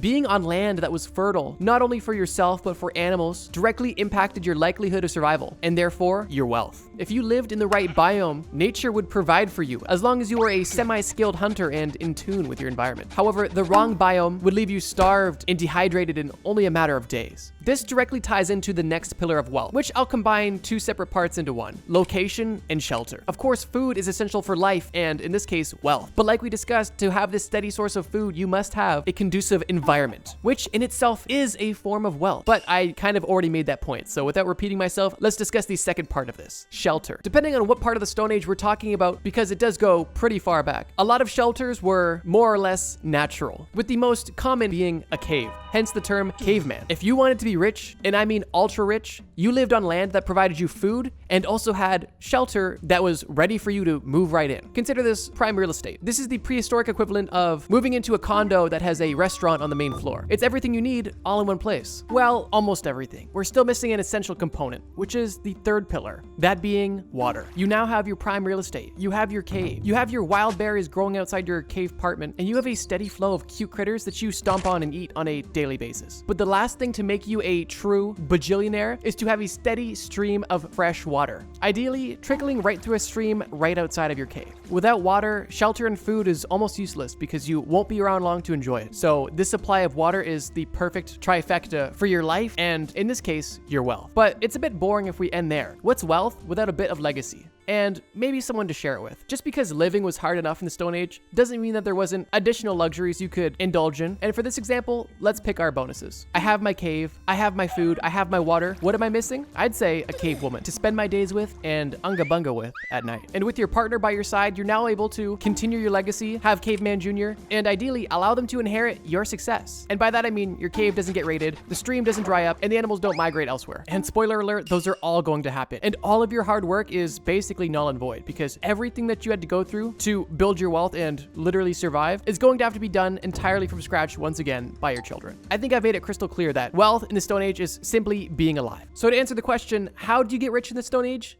You just don't die. The Bronze Age. No, not the guy that plays for the Lakers, the Bronze Age. The Bronze Age is really a landmark in terms of human development. And as we'll see in this segment, there are many changes between humans and wealth in the Stone Age and the Bronze Age. For starters, the Bronze Age is a much more concentrated timeline. The Stone Age, for example, literally goes on for millions of years, whereas the Bronze Age is roughly 2,000 years in total. Don't allow this relatively short timeline to fool you. The amount of development that took place during this era was rapid and impactful. Some major differences right off the bat between the Stone Age and the Bronze Age is that people began to settle. In the Stone Age, a lot of people were nomadic, similar to animals, going where the resources were, as typically ideal locations didn't last very long. But with the introduction of agriculture and other advanced survival techniques, people were able to settle in locations that were deemed ideal. One major difference between the Stone Age and the Bronze Age that was spawned out of settlements were possessions. Because when you are nomadic, you're not able to carry much with you, and for that reason, you didn't own much. On the contrary, when you have a place to call your own, you're able to start collecting a thing or two. And from that, begin to store value and ultimately accumulate wealth. Besides this, we are seeing early coinage, and with this, early commerce as well, which will serve as the foundation for how we measure wealth for the rest of the video. With developed skills, new tools, larger settlements, and early coinage, it's not hard to believe that trade was essentially inevitable. What did they trade, you may ask? Well, everything, but most importantly, bronze. And although settlements and trade are developing, it doesn't necessarily mean that life was all of a sudden easy at this point. Life was still difficult, and every skill and piece of luck required to survive in the Stone Age is still required now. But for the sake of this video, we're gonna assume this is more or less of a given, so we can focus on the specifics of what made you rich in the Bronze Age. Like we mentioned in the last video, during the Bronze Age, wealth began to be associated with the control and production of bronze, which is a valuable metal that is made from copper and tin. Being rich meant you had access to metal ores and the knowledge required to craft tools, weapons, and ornaments, which were things that everybody needed. Maybe not the ornaments, but tools and weapons definitely. Like I mentioned, with settlements growing, trade became more prominent, both inside of settlements and also between settlements via established trade routes. And if you were someone who was able to take advantage of these trade routes, you could significantly enhance your wealth. Besides commerce, another way to gain money and power was through social status, which started to become more of an important thing during this time period. During this time, chiefs and leaders would amass their wealth through the people that they ruled, whether they had full control over the tribe's resources or they simply took contributions from each of their people. Now that we have a bit more context on the Bronze Age and what exactly wealth looked like in the Bronze Age, how could you get rich? For the sake of simplicity, let's assume that you had a great upbringing. Your parents were alive and you survived, and now you're 18 years old looking to build your life and become wealthy in the Bronze Age. Like I mentioned, you ultimately have two primary options. One is to become a merchant, or two, become a leader. We'll touch on both of these. Starting with becoming a merchant, the control and manufacturing of copper was a booming industry. So if I were planning to get rich, I would definitely start there. The first thing I would do is start looking for copper. I would make my wood and maybe even stone pickaxe and get straight to the mines, looking for any copper deposits I could find. Now, this isn't obviously the only way you could gain wealth. I think a better way to gain wealth in the Bronze Age is to become an artisan, specifically making the best type of either tool, weapon, or ornament. For this example, let's say that we want to make the best sword possible. In this case, I would go to a blacksmith and immediately beg them for their knowledge. I don't care if I was unpaid, I don't care if I was like SpongeBob at the Krusty Krab and I had to pay to work there. I would be getting my hours in at the blacksmith so I could hone in my skills on making the best swords possible. Why would I do that? Well, if I could make the best swords and gain a reputation as the guy who makes the best swords, which would hopefully be my official title, I would hope to potentially make a name for myself and ideally catch the attention of the powers that be. Because you know who needs swords? The troops. And you know who wants their troops to win battles? Leaders. And you know who has all of the money? Also leaders. For the most part. I think you see where I'm going here. That's just one example, but if you were doing anything valuable related to copper, chances are you were able to make a few shillings for yourself. But let's just say for this example, you weren't very inclined to mine or craft. And in that example, I would recommend you go the route of leadership. How would I go about that? I would first identify the powers at be. You could try to assassinate him and hopefully fill the power vacuum, but I think that the likelihood of that working out are low. This would definitely be a slow grind, but if you're willing to put in the time and you're charismatic enough, I think it could work. I would get as close as possible as I could to the leader, maybe potentially offering to be some sort of servant. At this point, I would do my absolute best to gain their trust, gain their respect, and ideally become someone that they consider to be a friend. Through this relationship, I would prove that my ideas were worthy and that I potentially had the skills to be a leader, without ever, of course, showing up the leader himself. At this point, over time, I would wait for opportunities to arise where I could potentially fill voids where leadership was needed or ideas were required. And hopefully, through my connection to the actual leader, I could become a person of power myself and benefiting from that sweet, sweet Bronze Age nepotism. Now, in reality, were people in the Bronze Age really so entrepreneurial focused or status focused that they'd be willing to cozy up to the king? I think potentially. And people like this definitely existed, but they weren't the norm. Most people were just trying to exist. And serfdom was basically hard labor all day to feed yourself and your family and potentially make a few dollars on the side, or simply to do your duties for the village that you lived in to make sure that you had the protection that they'd offered you. So to answer the question of how do you get rich in the Bronze Age, I'd say your best bet is to get involved in the bronze industry in any way that you think you would excel the most. In my example, I wanted to master blacksmithing swords and use this to my advantage to essentially get government contracts, or at the very least, sell desirable artisan swords to rich merchants and political leaders, and ultimately get that bag. The Iron Age. What a time to be alive. During the Bronze Age, we experienced more development in 2,000 years than we did during the over 3 million years of human existence in the Stone Age. Due to this exponential growth, you would likely assume that this trend continued into the Iron Age, but that's not exactly the case. Like we mentioned in the previous video, the end of the Bronze Age was a rather rough time, and due to major situations that happened, which are honestly worthy of their own video, most of the world was left in a place where production, trade routes, literacy, and overall progress were either diminished or reduced, making the Bronze Age more or less of a 2 steps forward, 1 step back sort of situation. That being said, it's not all doom and gloom because we're humans and we're chads, and we ultimately figured it out. Obviously, just look at us now. But that leads us to the beginning of the Iron Age. We needed to rebuild, and we needed to do it now. The beginning of the Iron Age was very similar to the beginning of the Bronze Age, with the primary difference, of course, being the metal at play, which, you guessed it, was iron. Iron wasn't necessarily a stronger material, but it was more readily available and it was easier to produce, which helped facilitate a lot of progress. Which is why, if you're paying attention to the dates, you'll notice that the Iron Age was also much shorter than the Bronze Age, and the Bronze Age was much shorter than the Stone Age. The exponential growth is still continuing even after the bump in the road. Now, that's a nice underdog story and all, but how do we get rich? Like I mentioned in the last video, being rich in the Iron Age was not very different than being rich in the Bronze Age. And I hate to break it to you, getting rich in the Iron Age also wasn't very different than getting rich in the Bronze Age. But I'll still give you a new hypothetical in this new time period. Let's assume that once again, you're a healthy, able-bodied 18-year-old ready to start your life. The artisan sword company that your parents had founded has now gone Bronze Age bankrupt and they are dead.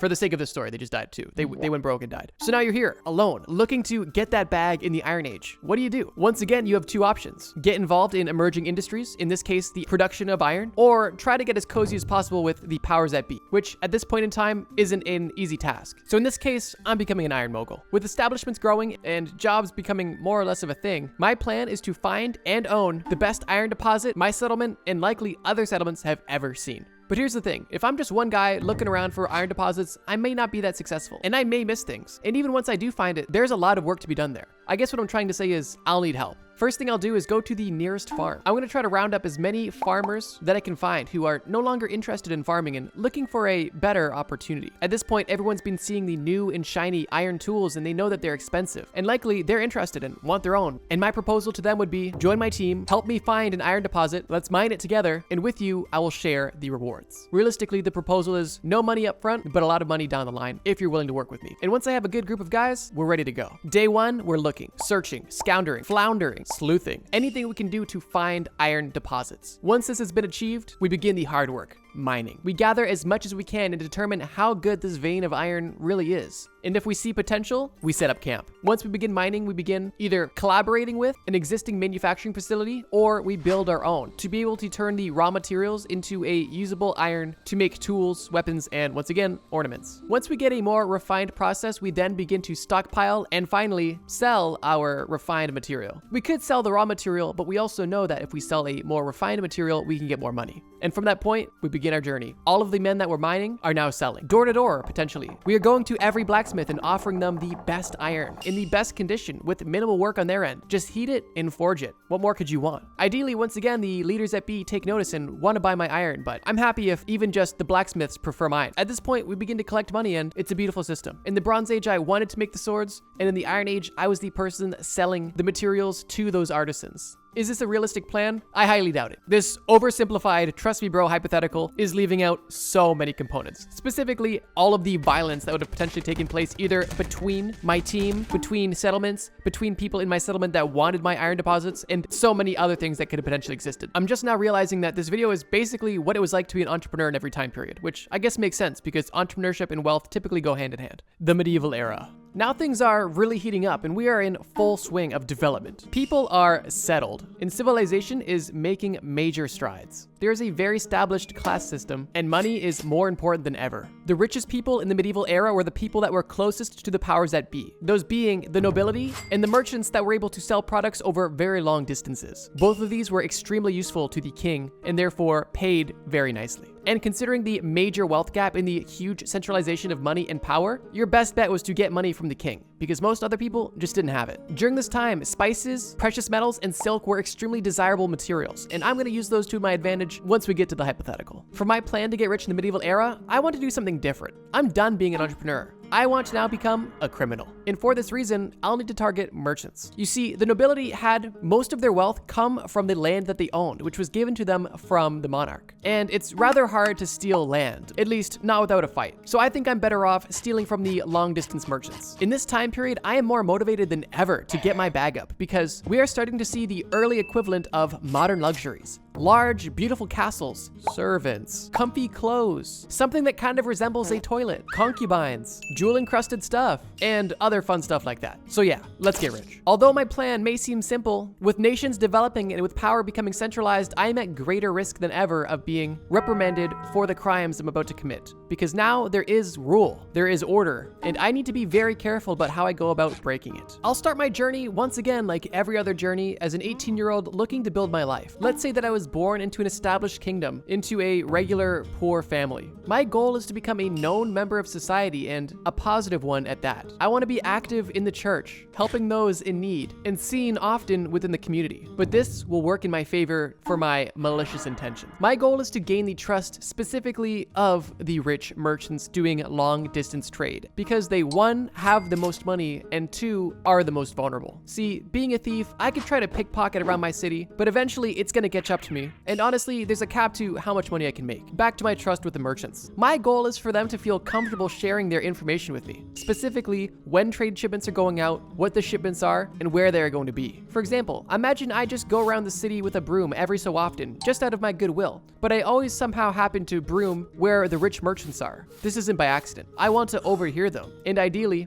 I want to gain information. If I'm sweeping right beside 2 rich merchants having a discussion outside and I overhear one of them telling the other one that they had a large shipment of spices just get delivered and they are currently days away from getting their large payment, I'm going to inquire. I may ask this merchant how the shipment went and where they shipped it and where they even got the spices. I'm going to pretend like I'm interested in the business, when in reality, I just want to know when's that money coming into town and what route is it going to take. Let's just assume that this merchant slips up and he accidentally tells me that his people always come in the back route to the kingdom and they always head home under the veil of night. At that point, I have all of the information I need. I will go about my day, and as soon as the sun starts to set, I will put on my dark cloak and begin my journey. I will begin my trek on the back trail, getting outside of the kingdom and closer to my reward. I'll likely go 10, 20, 30, maybe even 40 kilometers on the trail, something far enough from my kingdom so nobody knows what's going on, but still not too far that I can't do it in one night. I have two options. I can either hide and sneak attack these people on the way back, or I could gain their attention in other ways. For this example, my strategy is tricking the merchants into stopping and thinking that I need help. I brought a second robe with me and I folded it in a way that made it look like it was a swaddled baby. I'm going to be sitting in the middle of the trail holding my baby, rocking back and forth, hysterically waiting for them. Once they arrive, I'm going to beg them for their help and tell them that they need to help save my baby. I am going to be inconsolable and overwhelming to them. They're going to want to leave me immediately. Unfortunately, I don't need much time to distract them. Because the merchant didn't tell me who was carrying the gold and where it was held, pickpocketing here is useless, and my only option is to kill them. Because I have the agility and sword skills of an absolute ninja, I flawlessly cut them all in half and they die instantly. And with my expertly placed slices, the bag of gold and silver instantly reveals itself to me. I grab the loot, leave the men, and head back into my kingdom. I arrive the same night I left, I put my robe away, and in the morning, I start the nice side of my double life. Here's the problem with this situation. If money is going missing all the time and I, a poor person, all of a sudden becomes rich, people are gonna ask questions. So I can't really spend my money, but that's okay. Because once I'm satisfied with the amount of money I have, I can leave my settlement and begin a new life. If I can travel far enough and go to places where I've never been heard of, which is likely the case if I'm just a locally known, gentle, poor person, in any new settlement I go to, I can tell them a rather convincing story that I am a wealthy merchant who was ran out of town by a bad gang and I'm just looking to have a peaceful life somewhere nice. Is this a likely or potentially even realistic situation? I highly doubt it, once again, but I think it's an actually pretty funny hypothetical of one way a rather evil person could get rich in the medieval era. And honestly, I would bet money that something like this happened at least once, and was probably more common than we think. Violence was common, robbery was everywhere, law only really existed inside of castle walls, and people were brutal. So to answer your question, how do you get rich in the medieval era? Well, there's plenty of ways, but if you're not born into money and you're not willing to put in the effort to become a successful merchant, I'd say your best bet is to go all Assassin's Creed and become the best thief you can absolutely be. The early modern era. At this point, we've gone through millions of years of history, and the early modern era is our last stop before the modern day. And the early modern era, although relatively short, is one of the most influential eras of all time, and is where we see the foundation set for the modern world that we live in today. In good ways and bad ways too. In the early modern era, wealth was driven by exploration, trade, and colonization. Nations and individuals who invested in voyages reaped enormous profits from new trade routes and new resources. Merchants are richer than ever, and now the early versions of bankers are also accumulating wealth through the emerging global trade. Like almost every other time period, owning land and engaging in agriculture is still extremely important. But with the continued growth of commerce, finance, and manufacturing, more and more opportunities are beginning to present themselves to, once again, get that bag. So we're in the early modern era. How are we gonna get rich? Well, we have two new options, exploration and colonization. And for the sake of my reputation, let's go with exploration. My goal as an explorer is going to be to build the absolute best team of cartographers, navigators, researchers, and writers, so I can not only establish new trade routes, but also make extra money by developing maps and documenting what I'm seeing on my journeys. Because during this point in time, a lot of the world was unmapped and undiscovered,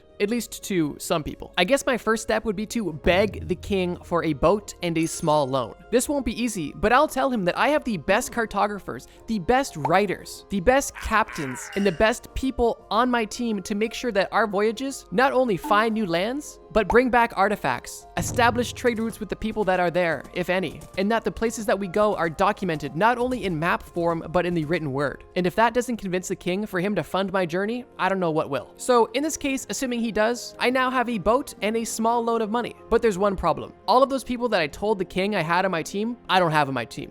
And I don't even have a team. So now I gotta get them. And during this time period, where do you think the best and the brightest would be? Do you think they would be the guy sitting on the side of the road, drinking wine and ale? Likely not. They're likely in the government where I just got the boat and the loan. Now, of course, I can't ask the king for these people because then he'll know I'm lying. So I have to be a bit more creative. What I'm going to do is I'm going to identify the key players in the government, specifically for captains and cartographers, and I'm gonna go to them and tell them, hey, The king gave me a loan, a boat, and he told me that you have to come with me. Now, of course, he could verify this with the king, unless I told him a reason not to. I'm gonna tell these people that the king is mad at them. And I don't know why, but the king said that if he saw them again, he was going to have them executed. And for that reason, these people should come on this adventure with me. Not only to get out of the king's sight for a bit, but also to get back in the king's good graces. This may seem manipulative, and you're 100% right, but it's also, in this situation, my only option. And now, my house of cards is finally complete, and together, we set sail. On this boat, I am more or less useless, so I am trusting the captain and the cartographer with this entire operation, essentially. Fortunately, a lot of areas are simply unmapped, so I just tell the cartographer to tell the captain to go where we haven't gone before,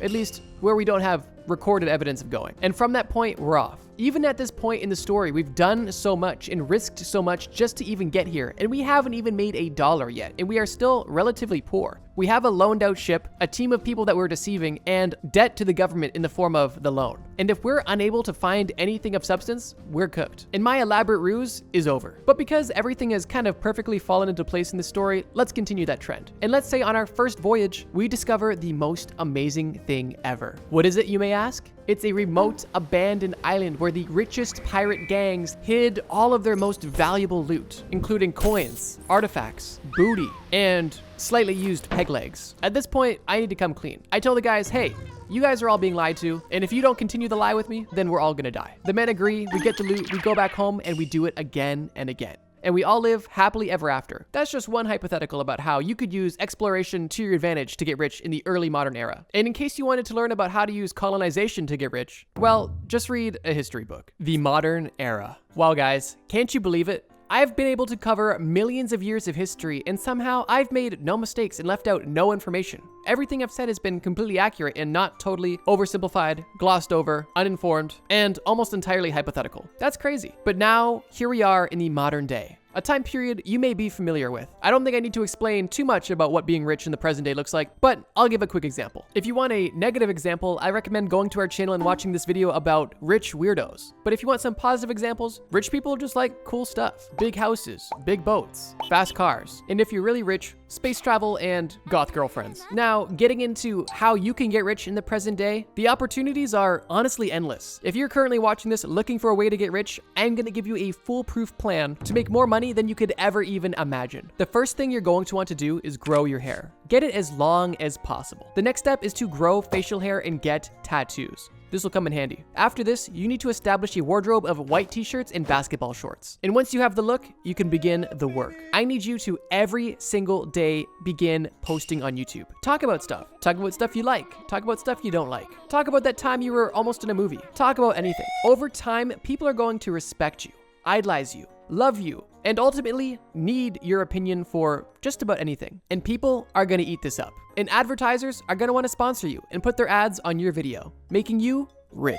Oh, and now that you have the system of getting rich and the look, you're probably gonna need a name. How about Dry Ineffective or Polar Bear 1? Something along those lines. You guys pick. But in case that's not replicatable for you guys, here's another great idea on how to get rich in the present day. Step 1 is be born into a family where your parents see you more as an opportunity to make money than their flesh and blood. At that point, have parents that create a toy channel based around you. After a few videos of you opening toys that you're excited about, your parents will begin raking in the money. And as you grow up, you'll be like, huh, I had a weird childhood, but my parents are rich. And I think I have money, maybe. And later down the line, we'll see what happens. So yeah, 2 extremely replicatable and honestly foolproof plans on how to get rich in the present day. And ladies and gentlemen, there you have it. A step-by-step plan on how you can get rich in every time period. This video was extremely fun to make, and like your mother, it was rather fast and loose. Not too many facts, but a lot of funny hypotheticals based on different circumstances of different time periods. The scariest creepypastas that terrified us as kids. I can remember it like it was yesterday. Being at my friend's house at a sleepover, hanging out in the pillow fort we just built, watching scary videos on his iPad mini. Videos that subsequently caused my friend to pee the bed, and me to call my mom crying because I couldn't sleep. The videos that we were watching were people reading creepypastas, and at the time, they were the most terrifying thing a young bro could imagine. Whether a similar situation happened to you a decade ago, or maybe even last week, if you can relate to watching creepypastas late at night, then today's video is going to be nostalgic. But in case you're unfamiliar with creepypastas at all, and you've never been exposed to any of the original stories, don't worry. worry, because you're about to get a masterclass in early internet horror culture. And if you're still confused on what a creepypasta even is, it's really just an online horror story that got shared around a lot. The intro story I just told was not a creepypasta. It was real. I truly do still remember it to this day because this sleepover really opened my eyes to online horror, although in a very unfortunate way. Mainly because the person I was sleeping over with, I was sharing a bed with. And not only did they pee the bed, but they peed on me. So in retaliation, I peed on them in their bed. Just kidding. Or am I? Regardless, the creepypasta that caused us both so much distress was one of the most iconic of all time. It is known as Jeff the Killer. And since this creepypasta traumatized me most as a kid, it deserves the first spot on this list. Looking back at it, after recently rereading the Jeff the Killer creepypasta, it's kind of hilarious how much this scared me, considering how poorly the story is actually written. And there's a good chance that the person who wrote the Jeff the Killer creepypasta was no older than 14. If you're unfamiliar, the Jeff the Killer creepypasta all kind of orbits around this one singular image. An image of a disfigured person with bright white skin, deep black eyes, a wide red smile, and thin black hair. The image, admittedly, is creepy, and is likely burned into a lot of our psyches from being exposed to it so much at such a young age. Interestingly, the Jeff the Killer character and the creepypasta associated with it came out at different times and were created by completely separate people. The actual character of Jeff the Killer was created by somebody with the alias Susur, and this person exclusively created the aesthetic and the actual character known as Jeff the Killer. However, the creepypasta associated with this character was published by an online user named Game Fuel TV and appeared online roughly around 2011, which is probably the same year that I was exposed to it as well. It's pretty cool that somebody could just create an image, toss it online, and somebody else could write an entire backstory and then have the entire ensemble just explode in popularity. But that was something I learned doing research for this that I thought was interesting. I'm not going to read all of the creepypastas I'm mentioning in this video, but I will be giving brief summaries for each of their stories in case you're either unfamiliar or just need a refresher on the actual lore of the creepypasta. The entire Jeff the Killer story centers around a teenage boy named Jeff, a boy that was only roughly 11 or 12 years old, and he and his family moved to a brand new town where his life essentially got flipped upside down. Not like the Fresh Prince of Bel-Air though. The creepypasta itself goes into multiple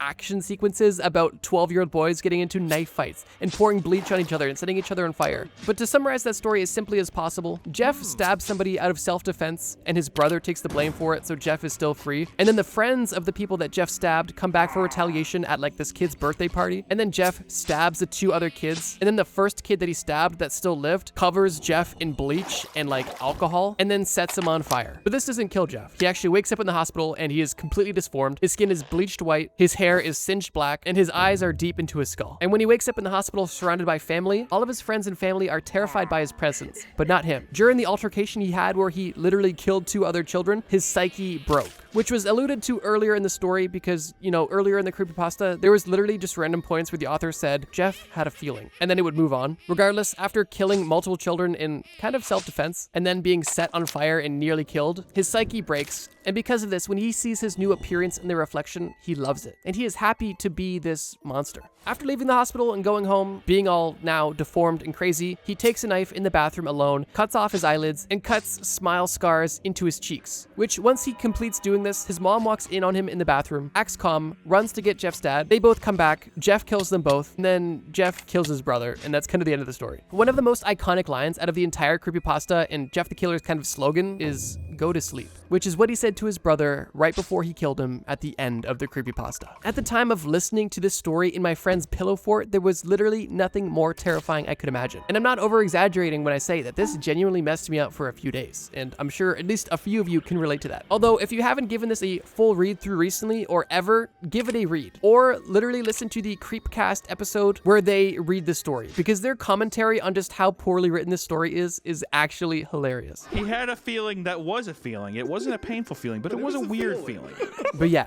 Jeff the Killer started as somebody's artistic project on DeviantArt back in 2008. But a few years later, when somebody decided to add their own backstory to this image, it not only gained traction, but it created an internet icon, and subsequently changed online horror and creepypastas forever. I'm sure there is people that recognize this picture that don't even know what a creepypasta is. And if that's you watching this video, then hey, what's up? But we've still got a lot more to discuss. The next creepypasta I want to discuss is one that's almost, if not as iconic as Jeff the Killer, and it's known as the Russian sleep sleep experiment. The Russian sleep experiment is interesting because not only was the story extremely popular and shared widely online over the last decade, but this creepypasta is unique because it is likely the most believed creepypasta of all time. And to this day, I have people in my comments requesting that I talk about the Russian sleep experiment in my human experiments videos as if it's a real thing. Which, if this is news to you, I apologize to admit that the Russian sleep experiment is not real. Although the compelling storytelling and sort of pseudo-historical aspect of it is really kind of believable. The Russian sleep experiment, similar to Jeff the Killer, also has an iconic image associated with it. And it's an image I can only describe as, well, disturbing. It's like a disheveled creature hunched over on a chair, almost looking mummified. Now, if this image is disturbing you to look at, let me just quickly break the facade and show you what this image is actually based on. This is not a real image of anybody. This is actually an image of a Halloween decoration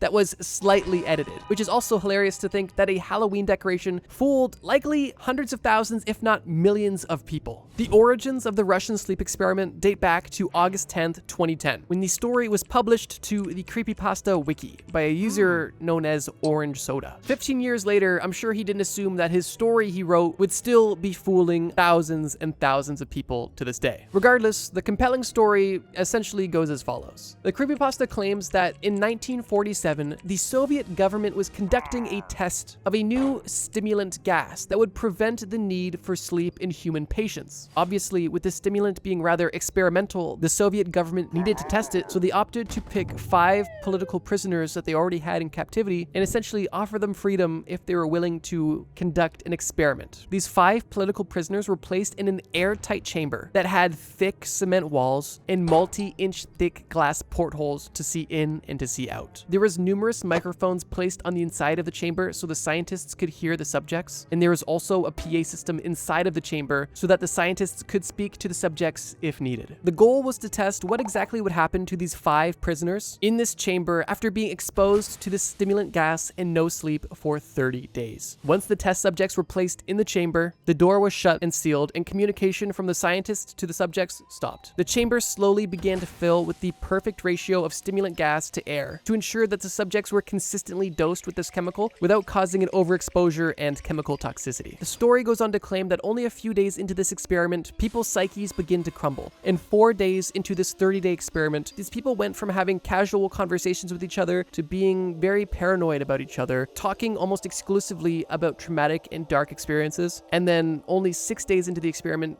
basically avoiding each other altogether, being very paranoid and suspicious of each other. Because of this, all of the subjects would whisper into the microphone to the scientists things about the other subjects, almost trying to barter with the scientists, offering information on the other subjects in return for freedom. Shortly after this, one of the subjects began screaming at the top of his lungs, and he screamed until he couldn't scream anymore. And then another subject began to scream until he couldn't scream anymore. It was after the screaming began that one of the non-screaming patients decided to use fecal matter and newspaper to cover up all of the portholes, and then the chamber went quiet. And at this point, the scientists had no input. They couldn't see inside the chamber, they couldn't hear anything inside the chamber, and they weren't even sure if the people inside were alive. The scientists had a rule of not disturbing anything inside the chamber so that they could monitor the actual side effects of being exposed to the stimulant and the stimulant only. Roughly 14 days into the experiment, the scientists broke the rule and made communications with the subjects inside. But it was at this point when they got an interesting reply. Only one of the subjects calmly replied, telling the scientists that they didn't want to leave the chamber anymore. They didn't want to sleep, and they didn't want to live in a world without this chemical stimulant.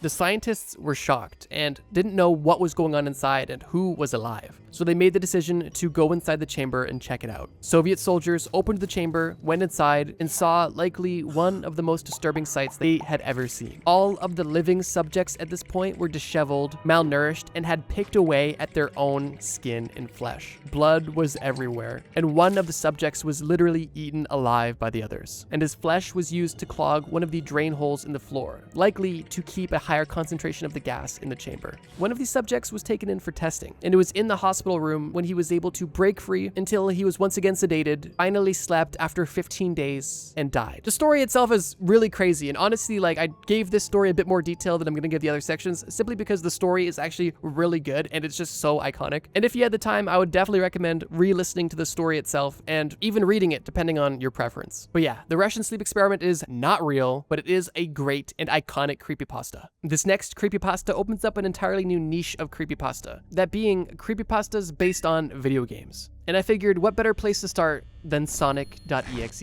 Growing up, I played a couple random Sonic games on the GameCube, but I wasn't really too deep into the lore. Although when I was first exposed to the story, it still had a rather profound effect on how I saw the entire franchise. Sonic.exe was interesting because for me, and for probably many people, it was the first creepypasta that they experienced based on a character that they already knew and had somewhat of a understanding of and potentially relationship with. Which is why I think for a lot of people, this creepypasta was impactful. The imagery associated with this creepypasta is, unsurprisingly, a depiction of Sonic, although a more devious-looking Sonic, specifically with deep black eyes, small red pupils, and seemingly blood dripping out of his eye sockets. Oh, and of course, an evil grin. You can't forget the evil grin. The creepypasta series itself was created by Jack Cranley, and since then has been remixed and retold and continued by others who are inspired by the original creepypasta series and wanted to make this character their own, which is somewhat common across all creepypasta characters. For example, Jeff the Killer appears in a ton of other creepypasta stories just kind of randomly, as if it was a cameo of sorts. But that's part of the fun of telling these stories. The Sonic.exe creepypasta definitely wasn't believable, but it was still somewhat based in reality, which for me, as a kid reading it, definitely drew me right into the storyline. The creepypasta goes as follows. A person receives a mysterious unmarked disc that contains a bootleg version of a Sonic game. They decide to play this game and realize that it's not an ordinary Sonic game, and it's not even a regular bootleg either. The character itself looks demonic, and the gameplay is also twisted. In this bootleg version of the game, Sonic stalks, torments, kills, and tortures all of his friends, colleagues, and enemies in different gruesome ways. The bright and cheerful world of Green Hill Zone was no longer and was now blood-soaked, dark, cloudy, off-putting, and cryptic messages were common across the entirety of the game, with the most memorable being, "I am God."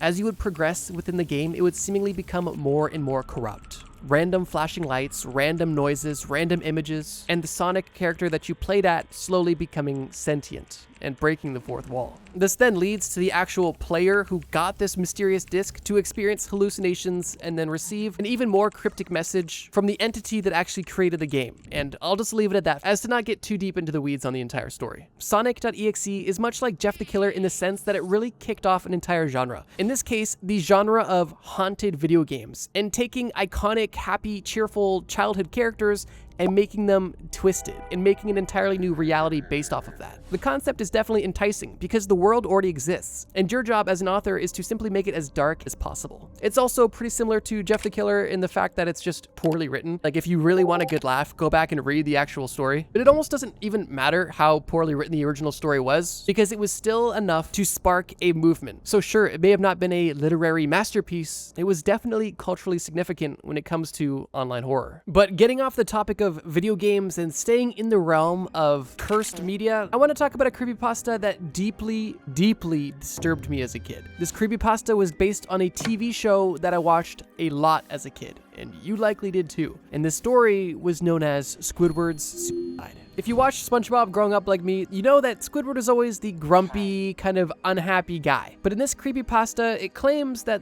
there is a lost episode of SpongeBob where Squidward isn't just his regular grumpy self. He actually reaches his breaking point and essentially ends it all. This creepypasta was posted on August 8th, 2010, and was written by a user named Suicide Squidward, which is interesting. The story claims that in 2005, an intern at Nickelodeon Studios had stumbled upon a lost episode of SpongeBob. The intern decided to see what this episode was all about. The episode starts normally, although the title card is an interesting piece of foreshadowing, where it explicitly states that the episode's title is Squidward's Suicide, but then goes back to the regular happy music and everything you would associate to be in a SpongeBob episode. The episode starts with Squidward practicing the clarinet for an upcoming concert, but when the concert comes, nobody likes it, and everybody hates it and boos at Squidward. And because of this, it quickly cuts to Squidward being extremely upset, sitting on the side of his bed, essentially contemplating his life. And it's at this time when all you can hear is a disturbing cry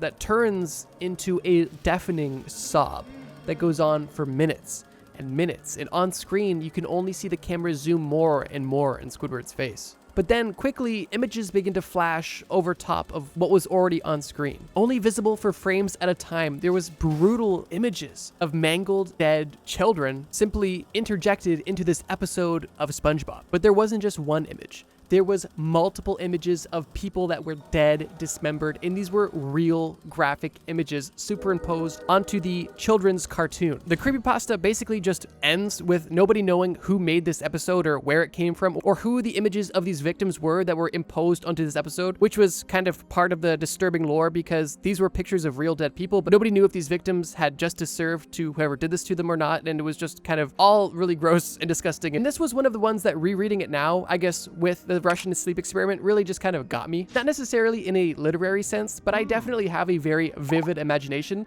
and the way that this is written is you really can't not see what they're describing. I've kind of recommended reading the other ones. I would recommend skipping this one and just understanding that this one is just dark. Oh, and I didn't even mention it yet, but the image that's like most associated with this is an image you'd likely have seen before. Just an image of Squidward in a dark room standing in front of a window. His skin is a pale gray and his eyes are extremely dark. Red pupils, once again, dripping blood. And coupled with all of this, Squidward is wearing his signature frown. But while we're still talking about creepypastas based on essentially cursed content, let's finish the trilogy and jump back to another video game focused creepypasta. And this one isn't necessarily as culturally significant as the other two, but still, at least for me, had a big impact and I think overall is an interesting story. It's known as Pokemon Strangled Red. And it's almost a combination of the last two creepypastas I just discussed. This creepypasta was first seen on September 6th, 2011 on the Creepypasta fandom website, and it was written by user Shadow Male Renamon. There's a bootleg version of a Pokemon game titled Strangled Red.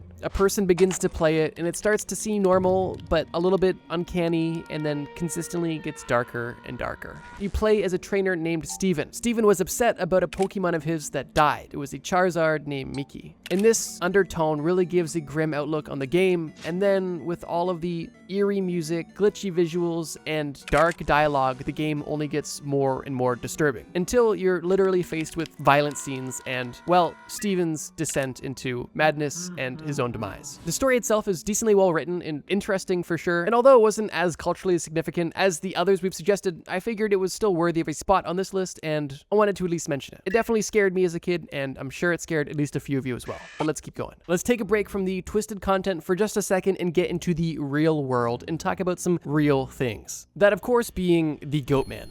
And if you've watched my videos on cryptids and urban legends, then you would have heard me talk about the Goatman and the Pope Lake Monster a while back. And this ties directly into that, and it's kind of multifaceted, because the Goatman creepypasta most famously associated with the Goatman's demonic bridge, which there's a ton of videos about this bridge. But this video is not about that. This video is about a creepypasta associated with the Goatman urban legend, which is kind of meta. A creepypasta based on an urban legend, based on absolute fact, I'm sure. The specific creepypasta I'm mentioning associated with the Goatman is known as Anasi's Goatman Story, and was originally posted on 4chan, of all places, on September 28th, 2012. This creepypasta admittedly is not one that I actually stumbled upon when I was younger, but when doing research for this video, it was overwhelming how many people felt nostalgic about the story, specifically because a lot of the videos of people reading the story on YouTube today still have comments about people who come back to it often because they just find the story so good. And while it's not the best written story ever, it is definitely unique, which is a trait that's not common when it comes to creepypastas, because most creepypastas typically find themselves either following similar formats or simply using the same tropes over and over again, making creepypastas repetitive and, in a lot of cases, just cringe and unreadable. That being said, the creepypasta associated with the Goatman is pretty unique, specifically because it doesn't rely on gruesome gore or jump scares or anything extremely morbid. What it does do is lean into more psychological horror with a very slow build-up and a rather interesting payoff. The creepypasta goes as follows. A group of teenagers go on a camping trip for the weekend. They head into some woods near a Native American reservation, and initially they are enjoying the time in the woods. They're playing sports, they're playing games, they're enjoying themselves. But as the day goes on, they've noticed small, interesting things. A foul smell that's been in the air on and off. And now, more recently, later in the day, strange noises appearing in the bushes. Nothing too concerning though.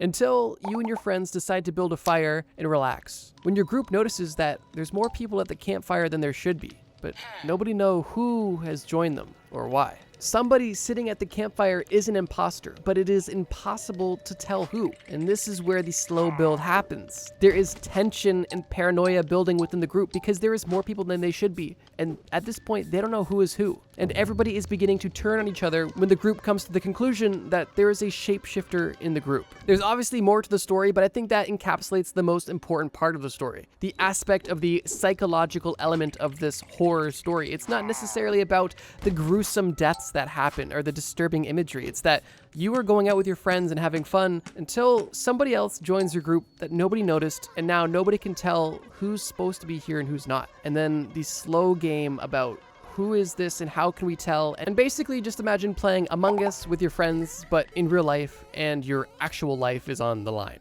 And I'm not being vague to be coy. I don't want to spoil it for people who want to go experience the story in full. But trust me, this one's definitely worth a read or a listen. And I wanted to add it to this list because it is typically regarded as one of the most unique and obviously one of the most iconic original creepypastas. I started this video strong, and I knew I had to end this video even stronger. So for the last entry on this list, I have to put probably the most iconic creepypasta character of all time.